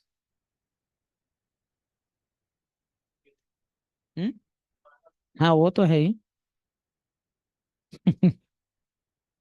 They want to assist the Lord. Lord wants Rukmi to get killed. Rukmi himself wants to get killed only. Because of Asas Sangana. Was he like that from childhood? No. But Asas Sang makes one worse and worst. Bad, worse and worst. Naivakshako vidayuyam Gopalavan gocharaha Akshayr rajano Banischa na bhavadrushaha. Rukmi said, you cowherds who wander about the forest know nothing about dice. Playing with dice and sporting with arrows are only for kings, not for the likes of you. If you see, Balram is son of Vasudev. He is Kshatriya only. And okay, he might have gone to Vrindavan in childhood. But when once, basically Vinashkale, at the time of death, one will get all varieties of ideas. So he's saying like that. Envy makes one not tolerate others success. Para utkarsha asahanam. Others' progress is intolerable. That is envy. And here, so much of progress of Balramji. He has won 10 crore gold coins. That wealth is not the question in question, but basically prestige. That how dare of these fellows who are lower than us, how can they be becoming our in-laws? That too from boys' side. So it's all intolerable. And ultimately, it's all envy towards Krishna. Envy towards Guru is envy towards Krishna. Balramji is Adi Guru. And Krishna is not apparently in picture. He's a little bit around, backside. But basically, it's all envy towards Krishna only that is being exhibited. Next, 36th. Rukminaivam adhikshipto rajabhischopahasitah kruddah parighamudyamna udyamya jagne tam nrumna samsadi. Thus insulted by Rukmi and ridiculed by the kings, Lord Balram was provoked to anger. In the midst of the auspicious wedding assembly, he raised his club and struck Rukmi dead. Shri Balram ji ki jai. Jai. Now it's auspicious time to have marriage because sacrifice is done. Nrumna Samsiddhi. And in the auspicious assembly, Mangala Sabhaya.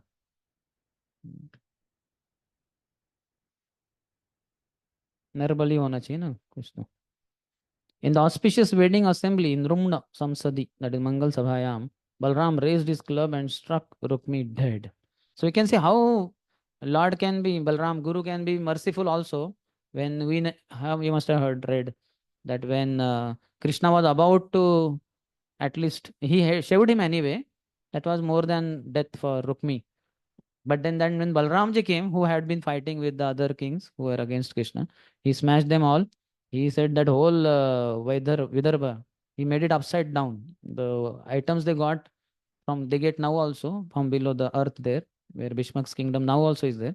So they are all upside down because Balramji was very angry. How dare of them to oppose my brother? And he's, what is that? Rakshas Vivaha is an authorized Vivaha for Kshatriyas.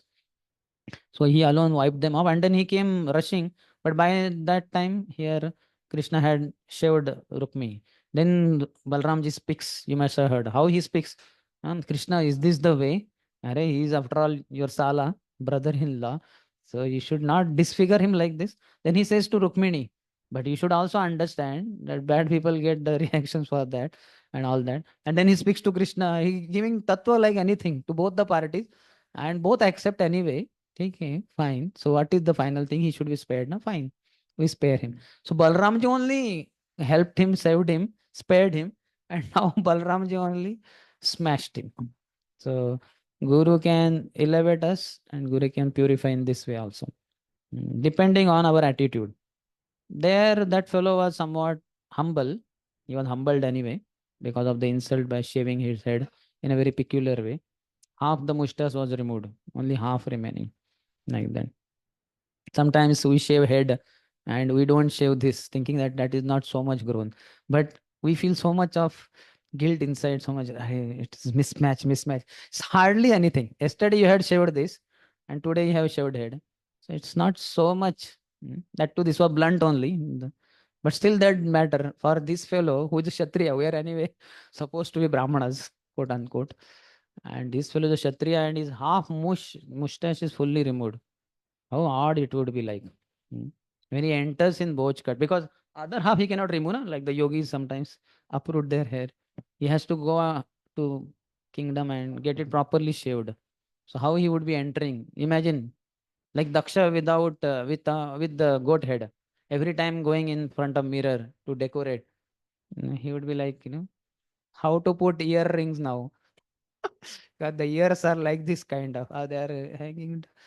Their earring should be put or not. So much of dilemma. Kshatriyas, it's very great insult, such kind of thing. So there, Balramji spared him and saved him. But here, He got by his own actions only. Manahi manushanam karanam bandha moksha. There he got humbled and showed humility, though false.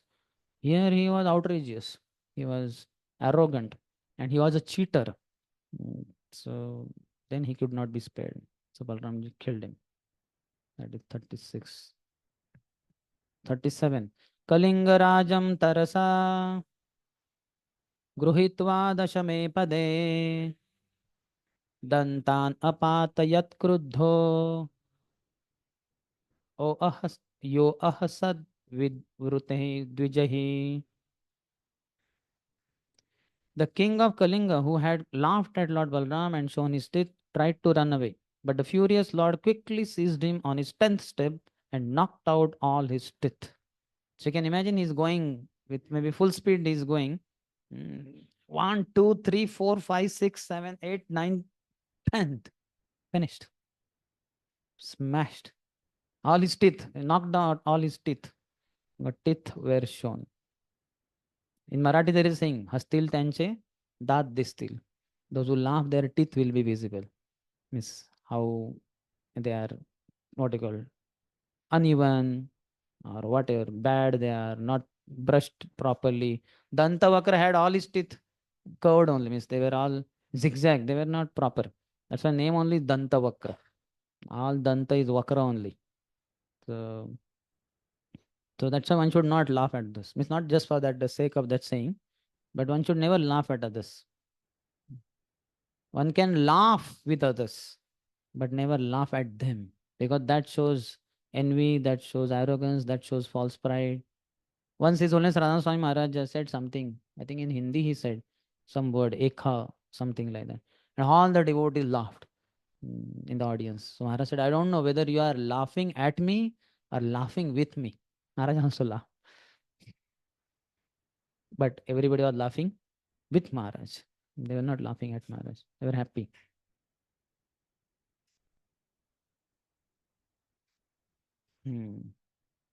Next. Anne nirbhinna bahuru shiraso rudhirokshitaha rajano dudrurbhita balena parigharditaha. Tormented by Lord Balram's club, the other kings fled in fear, their arms, thighs, and heads broken, and their bodies drenched in blood. Well done. 39. Nihate Rukmini Shyale Nabravit Sadhva Sadhuva Rukmini Balayo Rajan Sneha Bhanga Bhayad Harihi. When his brother-in-law Rukmi was slain, Lord Krishna neither applauded nor protested, O king, for he feared jeopardizing his affectionate ties with either Rukmini or Balram. Jeopardizing means to threaten. So Krishna has a relationship with his wife Rukmini and his brother Balram. So if he laughs here on Rukmi's death, Rukmini will think, what is this? My brother is dead and my husband is laughing. And if he takes side, if he starts mourning for the death of Rukmi, Balram will say, what? That means I was wrong or what? Was I at fault? This fellow was a cheater only. So what's the problem? So Krishna was like neutral, neither applauding nor protesting. Shanti. Just keep quiet. 40th, that is last verse. Yeah. Yes, before marriage. Kshatriyas marriages, Rakshas Vivaha means kidnapping or this kind of dice game. Just like nowadays we have entertainment in marriages. So this is the entertainment for the Kshatriyas. Means not always it has to be Narabali, but here it was required. What karo? Kya kare? Laton ke bhoot, baaton se nahi mante. He just did not accept his defeat. Rather, he was cheating Balram. So, not necessarily always. That is Rakshas Vivaha. 7 types of Vivaha marriages are there. Gandharva Vivaha. Gandharva means they will keeping Gandharva in Sakshi. Like Shantanu married Satyavati. So those kind of marriages are there, 7 for them. So, Rakshas Vivaha means kidnapping only. And this is not even type of Vivaha. This is one entertainment they have, dice game. That's fine. But the cheating went on, then it had to be dealt in that way only. There's not an option left. But your voice is not clear. Who is asking? Huh? Very good. Online, Radha Kund Bihari Das. Yes, but voice needs to be somewhat better. You may ask. How is it now, Prabhu? Yes, Prabhu. Basically, always we see that Krishna is always Saumya. In everything, every act of his is Saumya. And Ye Balaram athamam or prapadyanti. Lakshman. Krishna does not say I am Saumya 24 hours. Krishna says Ye athamam prapadyanti. So when, depending on how you surrender, accordingly Krishna will behave. Nowhere he says that he is Correct. Saumya. But generally, If you are, I mean, sometimes you feel that Krishna is Saumya that time. But Krishna never says. He has made it very clear. Ye athamam prapadyanti. As one surrenders. yeah, Krishna- but correct. But just in comparison to Krishna and Balaram or Ram and Lakshman, always, Lakshman gets very angry immediately, or Balaram gets, he also, Not always. Always is not like that. Like when Ram broke Shiva Dhanush, Sita came with the Swayamvar Mala, but Ram was not bending only. So then Lakshman came and he was wondering what is this. Sita Devi is waiting and he is not bending because he's very tall.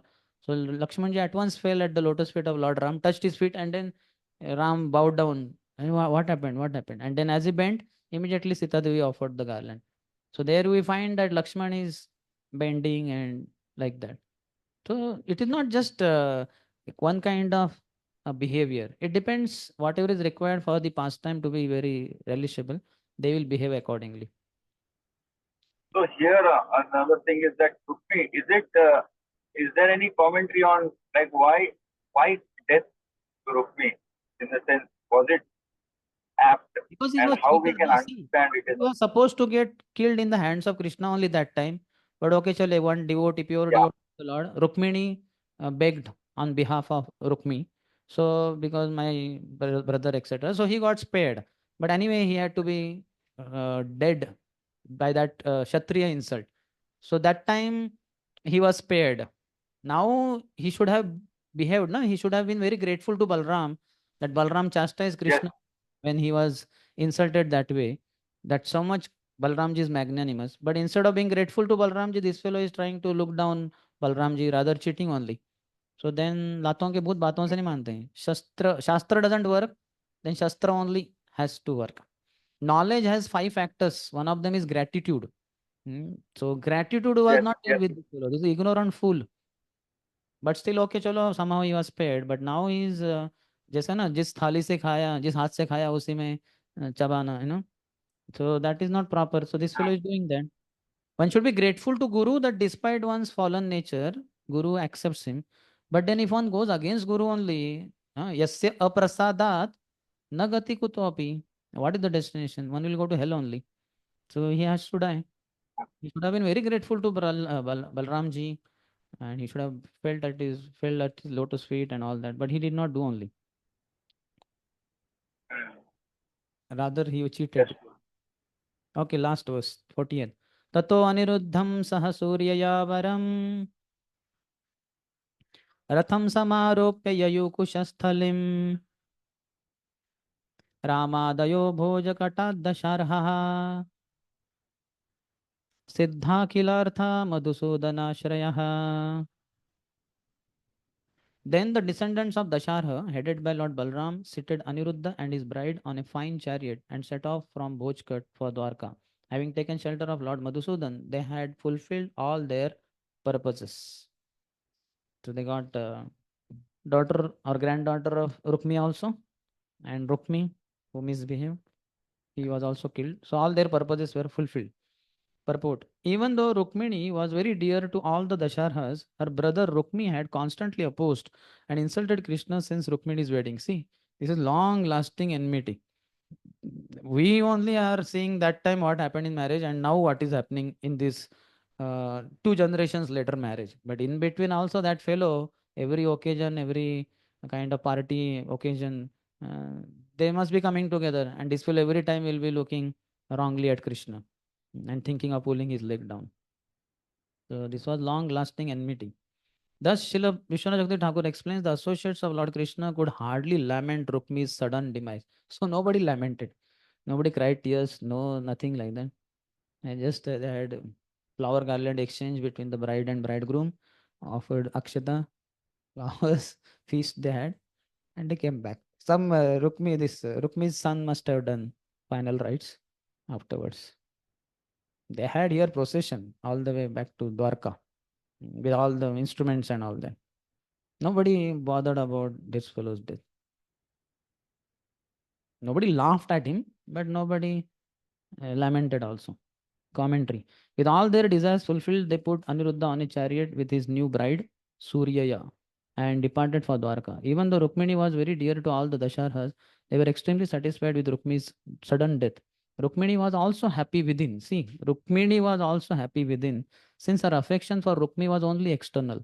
The statement in verse 39 that Krishna was silent out of fear of breaking his affectionate ties with Balram and Rukmini is based on the fact that Rukmini had affection for Rukmi only externally. But externally she had.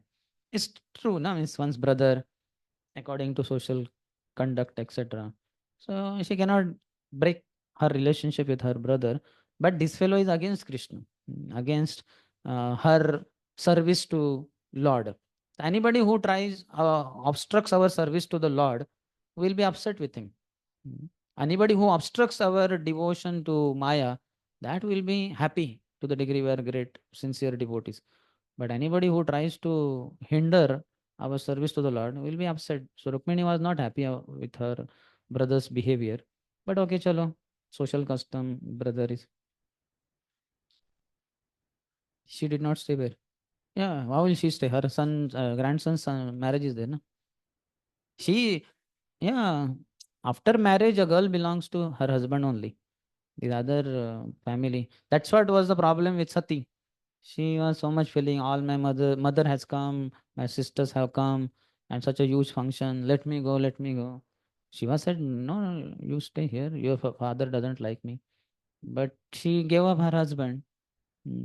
So womanly Stri Dharma she broke. And Vaishnava Dharma also. It became Vaishnava Aparad also in one sense. Did not listen to Lord Shiva. So then she had to give up that body in which she committed Vaishnava Aparad. One should behave accordingly, properly. Okay, so that is 61st chapter. Lord Balram slays Rukmi. Any question? Not there. Okay, no problem. Jiva Goswami says in Sri Gopal Champu, because Krishna was away from Nanda Yashoda, so they were quite concerned. So, and Krishna is in Mathura and they are in Vrindavan. What to do?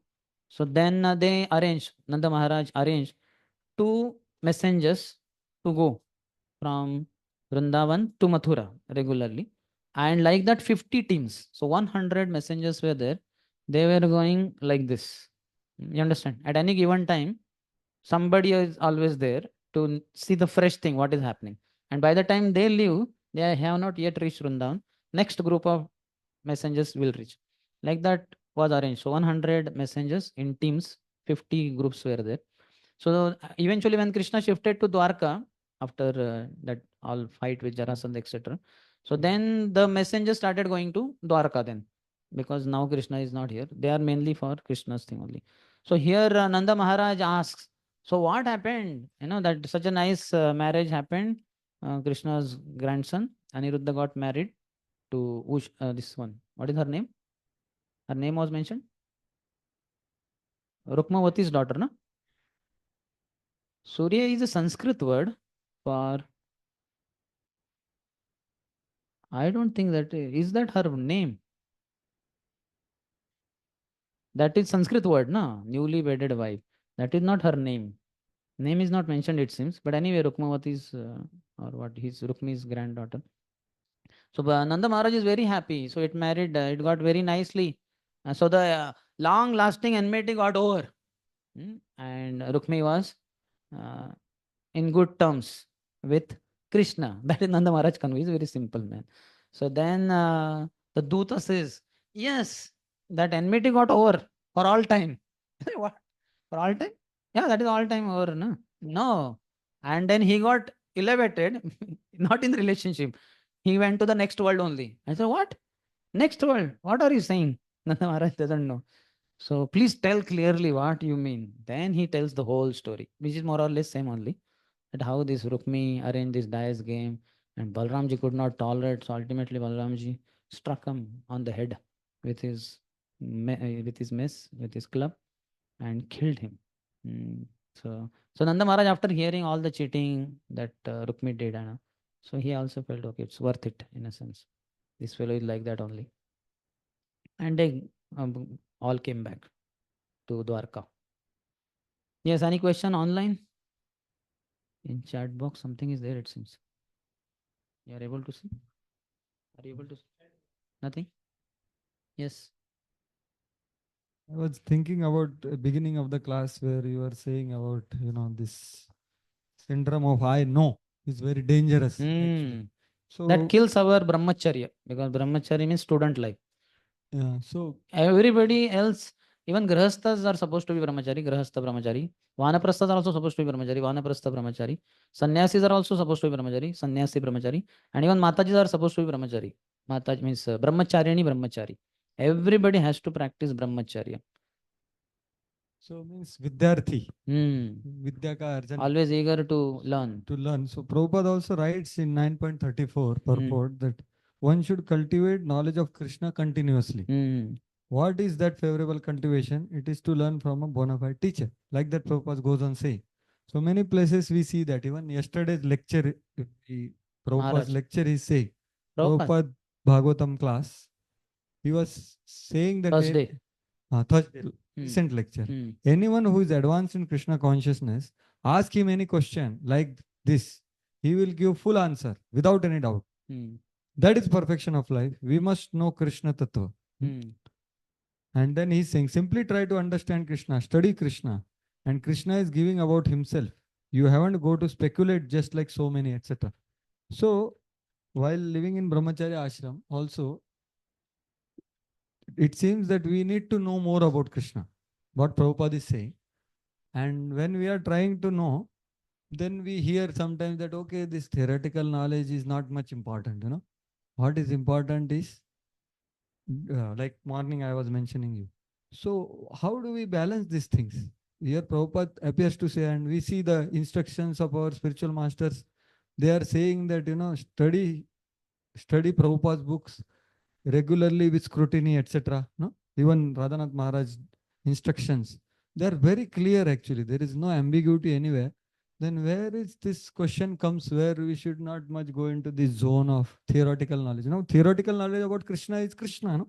It's directly about Krishna. What's the problem with that? No, that is not condemned. Krishna's Naam, Roop, Gunalila, and that too Srimad Bhagavatam as a whole, because that is Amal Purana also. But so many other things are there, like Chanakya Niti is there, Manu Samhita is there, and this and that. That all we don't have to get because Bahu Shastre Bahu Akke Chitte Brahma Hoy. Many sources we hear from will be bewildered. Similarly, going on YouTube, this, that. So much is not required. Just focused on what comes in Guru Parampara by our Acharyas, Prabhupada, and down the line by his disciple. That much is not a problem. That is never objectionable. Nobody has any objection. But if people start going here, there, so many places, then that also is then what is that? Na medhaya bahuna shrutena. What is that? Nayam atma pravachanena labhyo na medhaya bahuna shrutena, isn't it? So you cannot get like that. Even if one is scholarly. Scholarly approach should not be there, but Vidyarthi approach should be there. One of the qualities of Srimati Radharani, she is Vidyarthini. Always eager to learn how to serve Krishna now. She is all knowing in one sense. But that was last time. But now Krishna, when he has changed in his rasa, how should I be able to serve him and please him? So she is always eager. So Vidyarthini is her quality. And we are her, Gaudiyas means her followers only. So how would we not be Vidyaर्थis? We have to be. Then only we are her followers, not otherwise. But getting into all other things, Krishna, Itara things, is not required. This all theoretical knowledge is not so important. What is important is Vigyan, Vigyan, and Vigyan comes by devotional attitude and all that. And that is true Basically, in one sense. Krishna has made it very clear. Pranipat, Pariprashna and Seva. Prabhupada in the purport only writes that, what I'm not remembering, but it's like, if service is missing and only the other two are there, then that is not useless. Something like that he says. So Vigyan means basically adding service. We hear also, knowledge plus service is equal to realization. So when service is not there, only just theoretical knowledge, then that is considered useless. That Vandanam Lokaranjanam, I think. What is that? What is the beginning?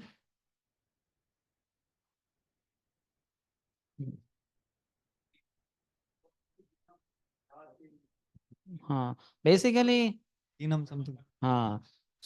So bhakti will come when devotional service, seva has to be there. So knowledge is not a problem, but knowledge should be accompanied with seva. When it is bereft of seva, just hearing, what is use? That way so many hear, words fall on deaf ears. So that is condemned. Though that will also be helpful, Neha Vikramana Shosti, because it's a transcendental knowledge heard from pure authorities, even without the mode of serving, that will purify the soul to some extent or the other. But the effect is full when it is accompanied with full service attitude. Service attitude is very important. And service attitude is there, even if somebody is not so knowledgeable, he is Angota Chap, he doesn't read scriptures, still he will get Divya Gyan, Rudhe Prakashit. That is the beauty. Krishna reveals himself from heart only. Tesham aham samuddarta mrityu samsara sagata bhavamina chirat no.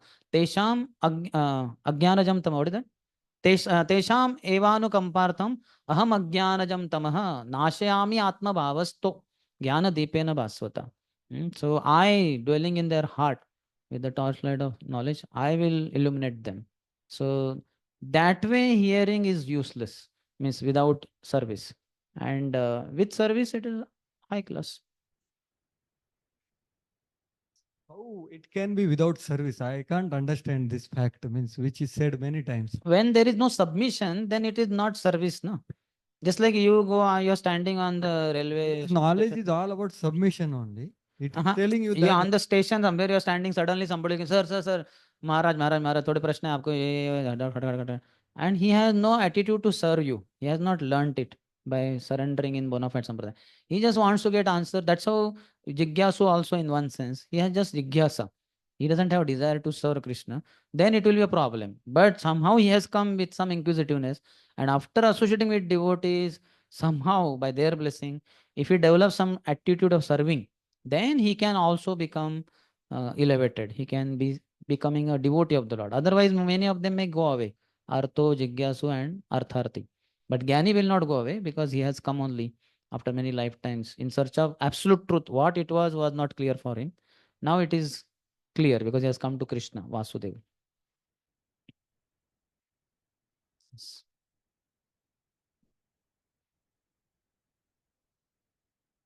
You says about the 5 stages of knowledge. One is gratitude. Can you Yes, just... you can search in first canto. I think it is there. Bhishma section. Just check. No, I think gratefulness is the word there, if I'm not wrong. Gratitude was not. All 5, I think, numbered also. 1, 2, 3, 4, 5. Is there in Bhagavatam? Purport. I think that's where but now I don't remember. One is you can check, na? Give search. Maybe gratefulness is the word, if I'm not wrong. Knowledge, if you have, that means these are the 5 things you have to have. If you are not grateful, you don't have knowledge. So just check, na? Intelligence. So see, you'll have buddhi. How to act. So this is like what you call time. According to time, place, circumstances, also you should be able to have knowledge. Then perfect knowledge of everything, because Krishna is everything. Knowledge of the self and gratefulness. So 5 things.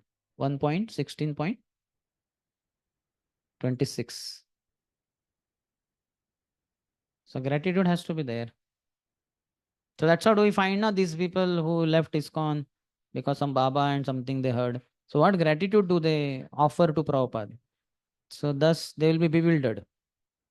Their knowledge that moghasha, mogha karmano, mogha jnana vichetasaha rakshasim asurim chaiva. So mogha jnana, knowledge will be meeting with bewilderment because of lack of gratitude. So gratitude should be there. That punar mushtik bhava, again the same story. The sadhu may be simple and he may not appear like a lion, though he has the ability to make you a lion. So after one is made into a lion, one should not forget who made him the lion. Unfortunately, that lion, who was originally a rat, he thought, I am now far superior to sadhu. Who is this fellow, skinny fellow? I'll just eat him. And then he faced so much difficulty. He again became a rat. Back to square one. The gratitude should be there. Always. In fact, I was reading Mahabharat. So there, because for days together, first of all, they were given a place, Kunti and her 5 sons, during Varnavat episode. They escaped from that fire. And when they were loitering, wandering in the forest, many things happened. But one of the things, after this Bhima marrying the Hidimba and all. So then they were searching where to go. And in Ek Chakra Dham, they were hosted by one Brahmin who was very kind. Though he had his one son and one daughter, wife. So 4 were already there, plus 6. Kunti with 5 sons. And he's a Brahmin, not having job, monthly salary. So Kunti was feeling so much, gratitude toward that Brahmin. She wanted to reciprocate, but she was wondering what to do. And exactly on one day, this happened after quite some months, she was hiding behind and she heard they were discussing seriously and they were crying also. Bakasur episode, one of the members of the family had to go. And each one, wife was saying, what is the use of me being here? Wife should sacrifice for husband. So let me go. Then the son said, no, we are anyway, I'm small only. I have not grown up. So let me go. And daughter said, no, better I go only because I'm not. Everybody was so humble. And then Kunti heard, then she proposed. My son will go. They said, no question. Atiti Devo Baho. How can we? We can all 4 die, but no question of thinking. She said, don't think my son is some ordinary son. He will finish him off. And then it was agreed upon. And Bhima went. And sure enough, he killed Bakasur fully. So we can see Mother Kunti, how she is very grateful. She is the queen of Hastinapur. But because she is knowledgeable lady, that's why Prabhupada says also in that purport, Katham Pashyema Histriyaha, because women are less intelligent. So I, woman, myself, how can I understand you, Lord, when Amalatmanam, Muninam, they cannot understand who am I. But Prabhupada says because she understands this way, she is the most intelligent person. Okay. Anything else? Should we go to next chapter? Prabhu, Yes. Who is asking? one experience also. Not asking, but sharing, if I may, Prabhu, with your permission. Yeah. But your voice is not very clear, bro. That's because I'm traveling, Prabhu. I'm outside. Traveling. I'm outside. That's fine, Prabhu. You please carry on. I can join in the next class. Okay. Carrying the same. Okay. So 62nd chapter. The meeting of Usha and Aniruddha. That means Aniruddha at least got married twice, minimum. This chapter discusses the affair between Usha and Aniruddha, who was brought to her by Chitralekha, and how Banasur arrested Aniruddha. So, first verse.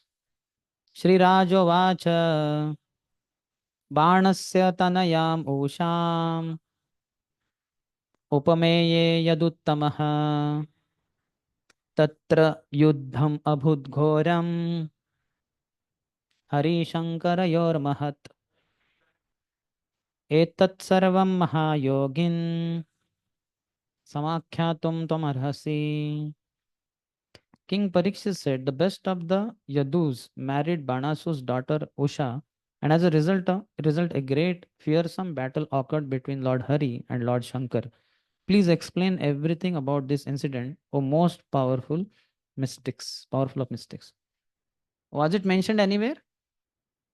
Not mentioned. So he might have heard it earlier, childhood only, like that. Or sometimes could be somewhere there was little mention of that, which we may forget, but Parikshit never forgets. You'll find, how he kind of, second canto you said like this, in third canto you said, fourth canto. Yeah.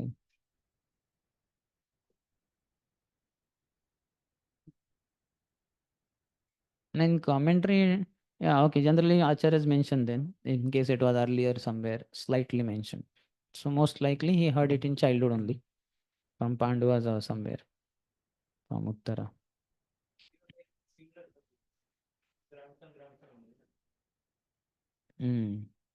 Pandava's grandson, Parikshit. Contemporary, so could be. They might be meeting also often. Likely. Okay. Second. Shri Shuka Uvacha Banaha Putra Shata Jeshtho Baler Asin Mahatmanaha Yena Vamana Rupaya Haraye Adi Medini Tasya Rasaha Soto Banaha Shiva Bhakti Ratha Sada Manyo Vadanyo Dhimamscha Satyasandho Drudavratah शोणिताख्ये पुरे रम्ये सराज्यम् अकरोत्पुरा तस्य शम्भोः प्रसादेन किङ्करा इव ते अमरः सहस्रबाहुर्वाद्येन ताण्डवे अतोषयन् मृडम्. Shukdev Goswami said Bana was the oldest of the 100 sons fathered by the great saint Bali Maharaj, who gave the whole earth in charity to Lord Hari when he appeared as Vamandev. Banasur, born from Bali's semen, became a great devotee of Lord Shiva. His behavior was always respectable, and he was generous, intelligent, truthful, and firm in his vows. The beautiful city of Shonitpur was under his dominion. Because Lord Shiva had favored him, the very demigods waited on Banasur like menial servants. Once, when Shiva was dancing his Tandav Nritya, Banasur especially satisfied the Lord by playing a musical accompaniment with his 1000 arms. Nice photo of this is there, I believe. Here on the right side. And on Himalayas, Shiva is dancing Tandav Nritya. Nataraj is his name. And then here is, though he had 1000 hands, here they have shown eight are shown here. Okay, maybe 10 are there. All are not shown. So he's playing musical instruments.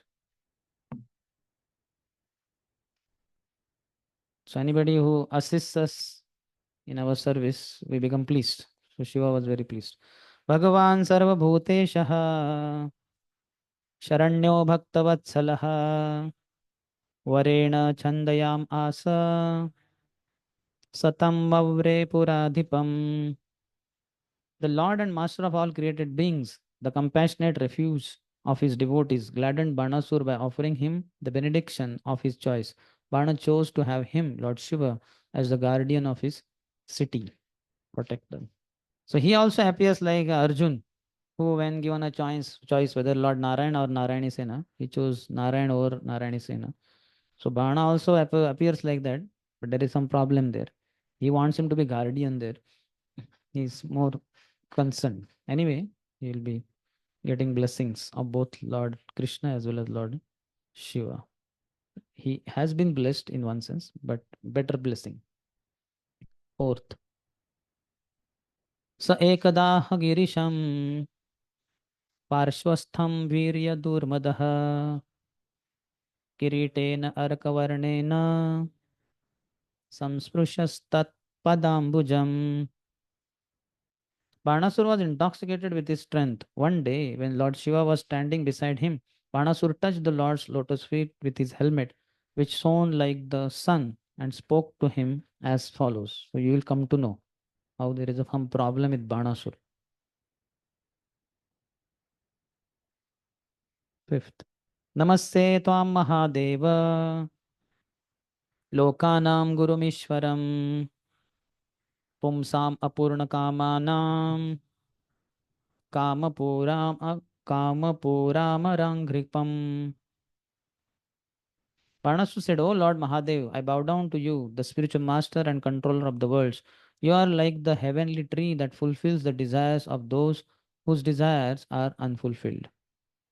So, one of the names of Lord Shiva is Charachara Guru. Is the spiritual master for everybody, moving, non-moving.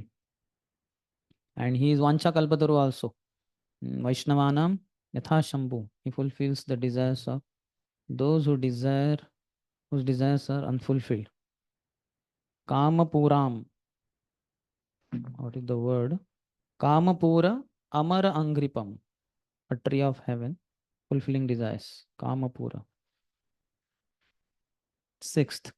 Doh sahasram tvaya dattam param bharaya me abhavat trilokyam pratiyodharam na labhe twadrute samam.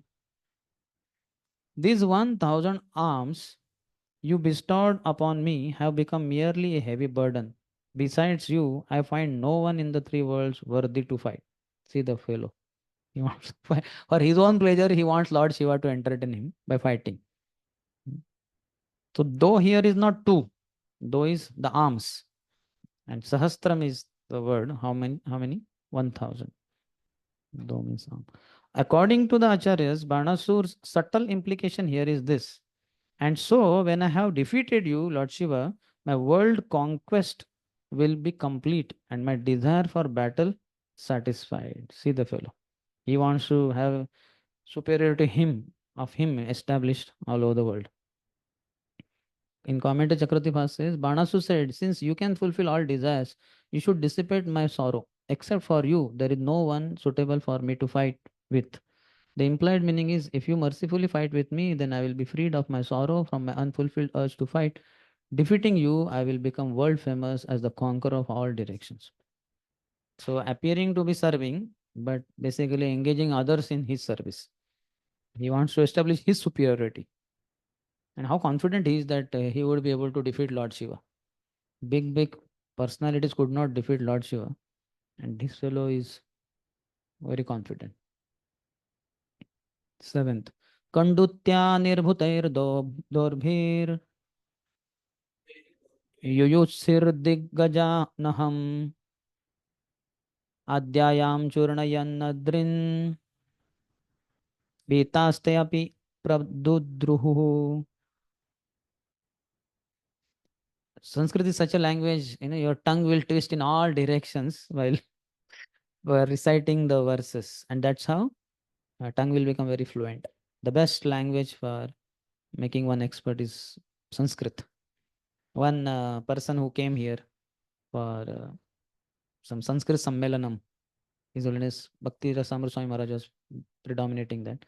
So he was actor in Marathi movies long before. He's somewhat old now. So he was telling that from our childhood only we were taught Sanskrit, so that any dialogue we speak in Marathi or any language for that matter, it will come out very nicely. So for heroes, actors and actresses also, to be able to have proper wording, proper pronunciation, they need to learn Sanskrit. If you know Sanskrit, you know everything. Means you can pronounce very nicely. Here you can see how it become different. Pradudruhu. You'll be confused. Eager to fight with the elephants who rule the directions, O primeval Lord, I went forth, pulverizing mountains with my arms, which were itching for battle. But even those great elephants fled in fear. I don't know how they fled, because they are what? They are holding, they are balancing something. Balancing something means not something. They are balancing a huge thing. But they only ran away. Krishna might have. Huh? Ah. Ah. So that something is there, na? Lokalak mountain, where they are? There only, na? So they are diggajas, is actual diggajas. They are guarding the direction. Diggaja. We call people diggaja, but many times they have not gone in many directions only. Like that Jagat Guru what Prabhupada said, but these fellows have hardly gone anywhere outside of India, and they are named as Jagat Guru by their followers. Similarly, Diggaja means very indefeatable personality, but fellow has hardly gone in any direction, maybe one or two. But these are really the Diggajas, but they also ran away in fear of, yeah. So that time Krishna must have arranged somebody to. Sankarshan is there below maybe, so he might have done something. Lord's ways are inconceivable. In the commentary, Chakravarti Pas says, Banasur said, with my arms intensely itching for battle, I became eager to fight against the elephants of the directions that hold up the bottom of the universe.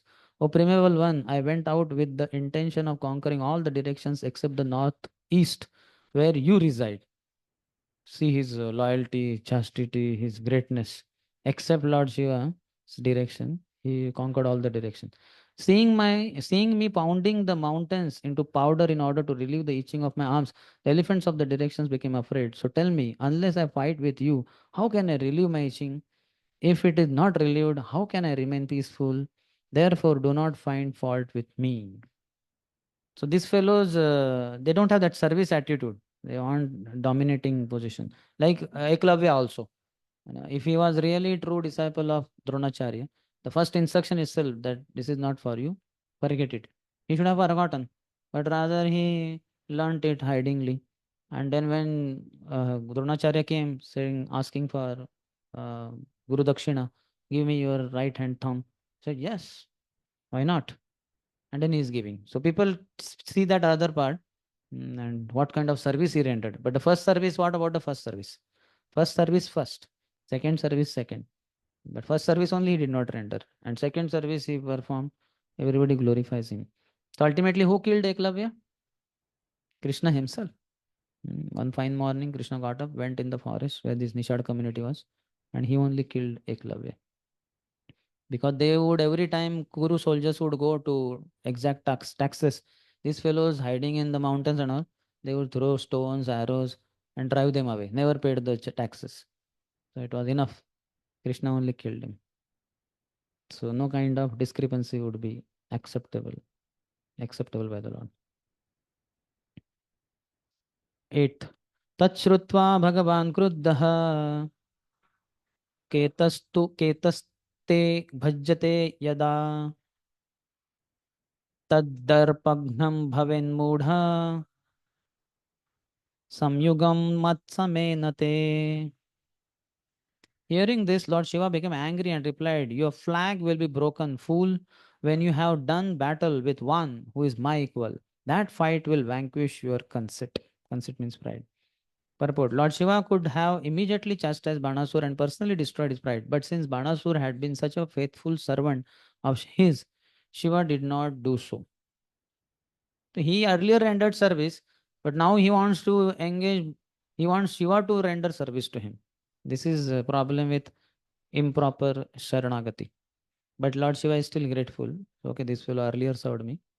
I will not chastise him, but I will do greater favor to him by arranging Lord to not kill him, because Lord had promised in the dynasty of Bali, I will not, or Prahlad, I will not kill anyone. So because he is one of the sons of Bali, Bana. Is he eldest? Was it mentioned? Eldest or whatever? One of the 100 sons. Oldest. Okay, oldest. So there are others also, that Sahasik, who in the next life became Dhenukasur.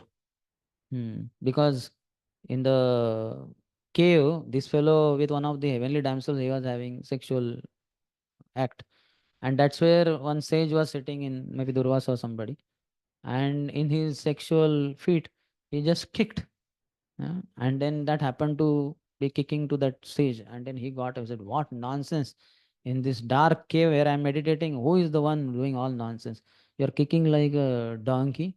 May you become donkey only.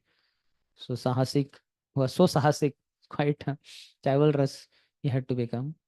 Dhenukasur. But then he said, please forgive me. Okay, no problem. Lord personally, means Balramji will kill you and you will get delivered. Like that. So each one of the demons has their uh, history. Krishna Samhita, I think, Bhaktivinoda Thakur mentions. But this is oldest, Banasur. Bana. And because of his association only, Bhauma, Krishna's son, or Lord Varadev's son from Bhumi, was a nice boy, innocent fellow. But because of associating with Banasur, he became Bhaumasur. Bhauma became Bhaumasur. Ban became Banasur. I don't know how. Anybody knows? Must be having some history. Yeah, that was in Lord Ram's time. He had objection for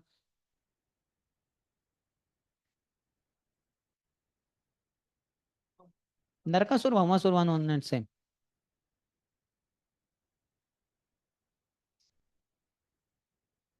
Somebody might have given credit to him also.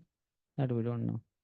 So, 8th one, Chakravarti says the word Kruddha, angry, implies that at first Shiva became angry on hearing those words and thought to kill Banasur. Then Lord Shiva reflected, it would be improper to kill my servant with my own hands. But if this foolish, intoxicated person who has received my mercy thinks his mighty 1,000 arms to be a burden, then my master, who relieves the world of its burden, will indeed take away his burden. See how the devotees are focused on every word that Krishna says, isn't it? That bhar, whenever the world is overburdened with bhar, with load, burden, then I remove the burden. So this fellow used the word bhar. What was the word?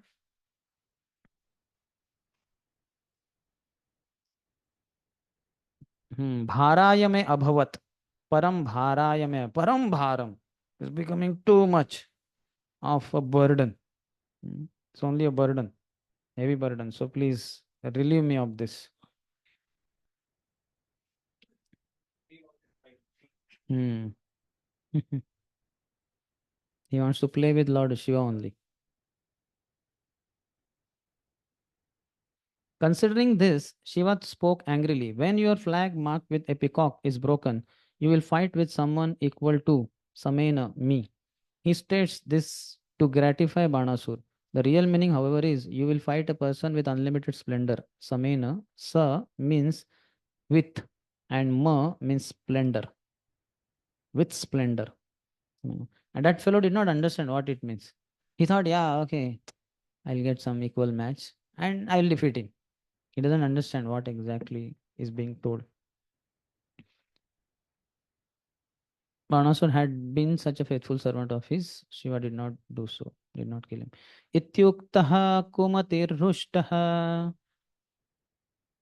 swagruham pravishan drupa pratikshan girishadesham saviryan savirya nashanam kudihi. Thus advised, unintelligent Barnasur was delighted. The fool then went home, O king, to wait for that which Lord Girisha had predicted, the destruction of his prowess. Purport. Here Barnasur is described as Kudhi, having bad intelligence, and Kumati, foolish, because he completely misunderstood the actual situation. This demon was so arrogant that he was convinced no one could defeat him. He was delighted to hear that someone as powerful as Lord Shiva would come to fight with him and satisfy his itching for battle. Even though Shiva had said that this person would break Bana's flag and destroy his prowess, the demon was too foolish to take this statement seriously and eagerly awaited the fight. At the present moment, materialistic people are delighted by the many unprecedented facilities for sense gratification. Although it is clear that death, both individual and collective, is quickly approaching them, modern sense gratifiers are oblivious to their inevitable destruction. As stated in Bhagavatam 2:14, Pashyanapi na pashyati. Even though their imminent destruction is apparent, they are too blind to see it, being intoxicated by sex enjoyment and family attachment. Similarly, Barnasur was intoxicated with his material prowess and could not believe that he was about to be cut down to size. That Vidrayariyate naktam vyavayena chava vayah divacharte haya rajan kutumba bharane nava. So they are intoxicated by sex enjoyment. In the night, either sleeping or sex, and daytime, either earning money or maintaining the family members. श्रुतव्यादिनी Rajendra नृणाम संति सहस्रशः अपश्यताम आत्मतत्त्वं गृहेषु गृहमेदिनाम. Pashyanapi na pashyati, where is it? I was talking about that line is there, na? Intoxicated by sex enjoyment and family attachment. देहापत्यकलत्रादिषु आत्मसैन्येषु असस्वपि तेषां ब्रह्मत्वनिधनं पश्यन्नपि न पश्यति. So they have this attachment to deha, apatya, kalatra, wife, body, children. Atmasainyeshu, they think that these are my soldiers, true soldiers, but they are fallible soldiers, not infallible. Tesham brahmatta nidanam, being intoxicated with all this illusion, though they see, they do not see. Pashyanapi na pashyati. In the commentary, Chakravartipad writes, Shiva addressed Bana as, "O fool, Kumatihi, your pride will be destroyed in battle." At that time, that fool fallaciously thought, "Of course, it is impossible that my pride can be destroyed in battle. But by Shiva's statement, I can deduce that someone who is most powerful is going to come and relieve my itching for battle." Thinking this, Banasur became delighted while waiting for that breaking of his flag indicated by Lord Girisha, by which his own prowess would be destroyed. Bana thought, when will my flag be broken? Thus Bana is Kudhi, having bad intelligence, because he was eager without good reason. That they are intoxicated only. They cannot understand how they can meet with their destruction, defeat, and all that. Anyway, any question? We'll end because next is that fight and all that thing. Another section. Yes.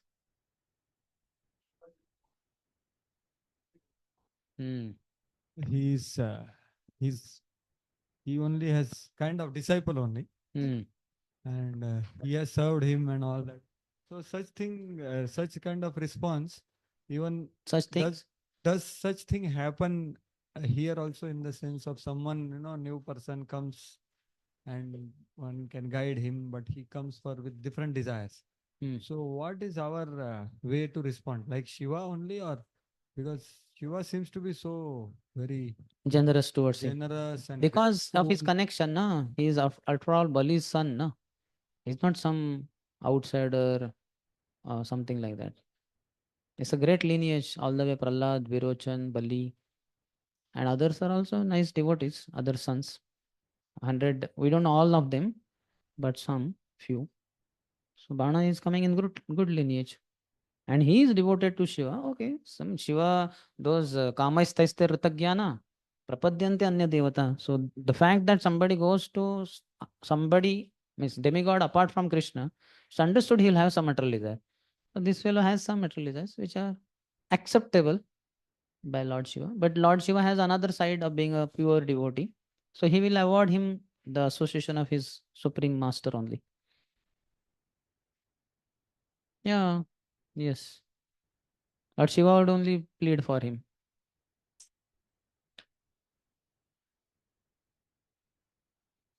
Depends on how much he is surrendered, how much he is ready.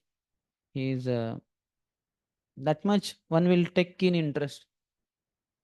Other somebody comes and says, "Where is washroom?" So he says, "Here is washroom." And we may say, "Hare Krishna." So that's what, to the degree he has accepted service. Pranipad, Pariprashna and Seva. That these are the hallmarks of how much one should offer them. Those who miss this, we can't do much except praying for them.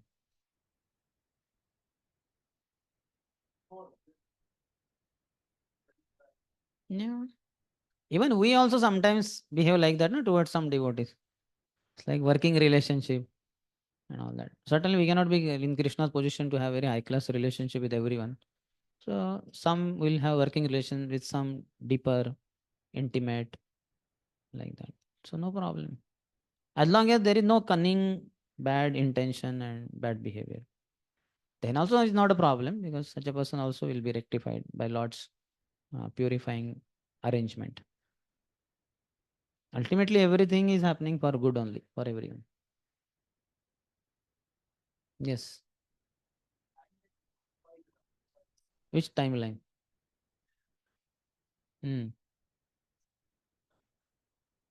Why not? Like some sages are there, Parshuram is there in Treta Yuga also, either in Dwapar Yuga also, like that. They live long, no? No, but these also, they live, that our, this Bharat Maharaj also, if you see in fifth canto, how long he lived. It looks like, the all Chatur Yuga, everything is over. What is that mention? Bharat Maharaj? Ah, so it's like, several Chatur Yugas are getting over. So what exactly was happening? What happened to his relatives then? He remained all alone or what? After living for so long. Were they there with him? No, he's saying. I don't know. But they would also live long. Some of them. I don't know what was the parameter. Who would live very long and who would live only for that 1 lakh, 10,000, 1,000. Prahlad is there, nothing there. He saw in childhood, and afterwards he's saying Vaman Dev. Hmm. Hmm. Hmm. Hmm. So why can't they live long? See, Krishna was here, so to say, 125 years. But if you see Vasudev, Devaki were there, even elder to him, na? They are there, na, till end. After everybody got over in Prabhas Kshetra, still here Vasudev and Devaki were there, na, in palace. Ha, he is there with Gorilla. He is there with Ram, he is there with Balram. Jambon is there.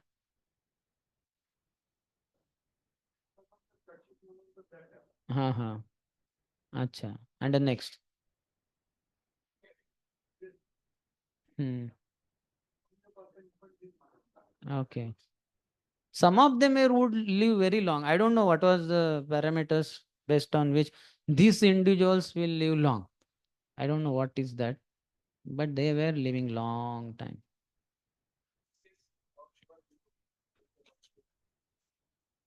I mean, gays can be many, but authorized answer is required, na? No, that is true. That we hear, na? In Satya Yuga, they would live for 1 lakh years average lifespan. Then Treta Yuga, 10,000. Dwapar Yuga, 1,000. Kali Yuga begins with 100, keeps reducing.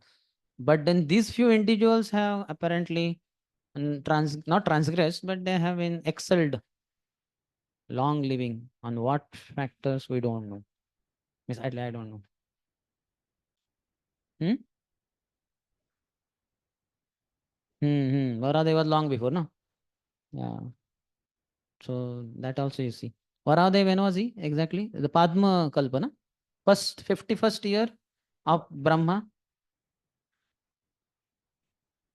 Swayambhu Manu. So from whom, when was Bhauma born? That Chakshush time or Swayambhu time? Anyway, so there were some personality who would live quite long. You find out who were the blessed ones and what were the reasons. Why only them? Maybe you in the course of action, you may be blessed. Hmm. Okay, ठीक है, चलो. So we'll end here. Yes. Anyway, Chirani kim, not Chirani, that Tarvoho kim na jivanti, Bastra kim shoshanti, na khadanti na mehanti, kim grame pasho. What is the use of a long life like trees? Better one moment of full consciousness that we can achieve by chanting Hare Krishna, Krishna Krishna, Hare Hare, Hare Ram, Ram Ram, Hare Hare. Long life is not so much. I heard His Holiness Gopal Krishna Maharaj did not want to cross 82 age because Prabhupada lived for 82 years. I should never kind of even touch, what to speak of crossing, becoming 83, 84. So he wanted to live before only. This was his desire. And Krishna fulfilled. He left when he was 80. चलो शिल प्रभुपाद की जय, ग्रंथराज श्रीमद् भागवतम की जय, श्री कृष्ण भगवान की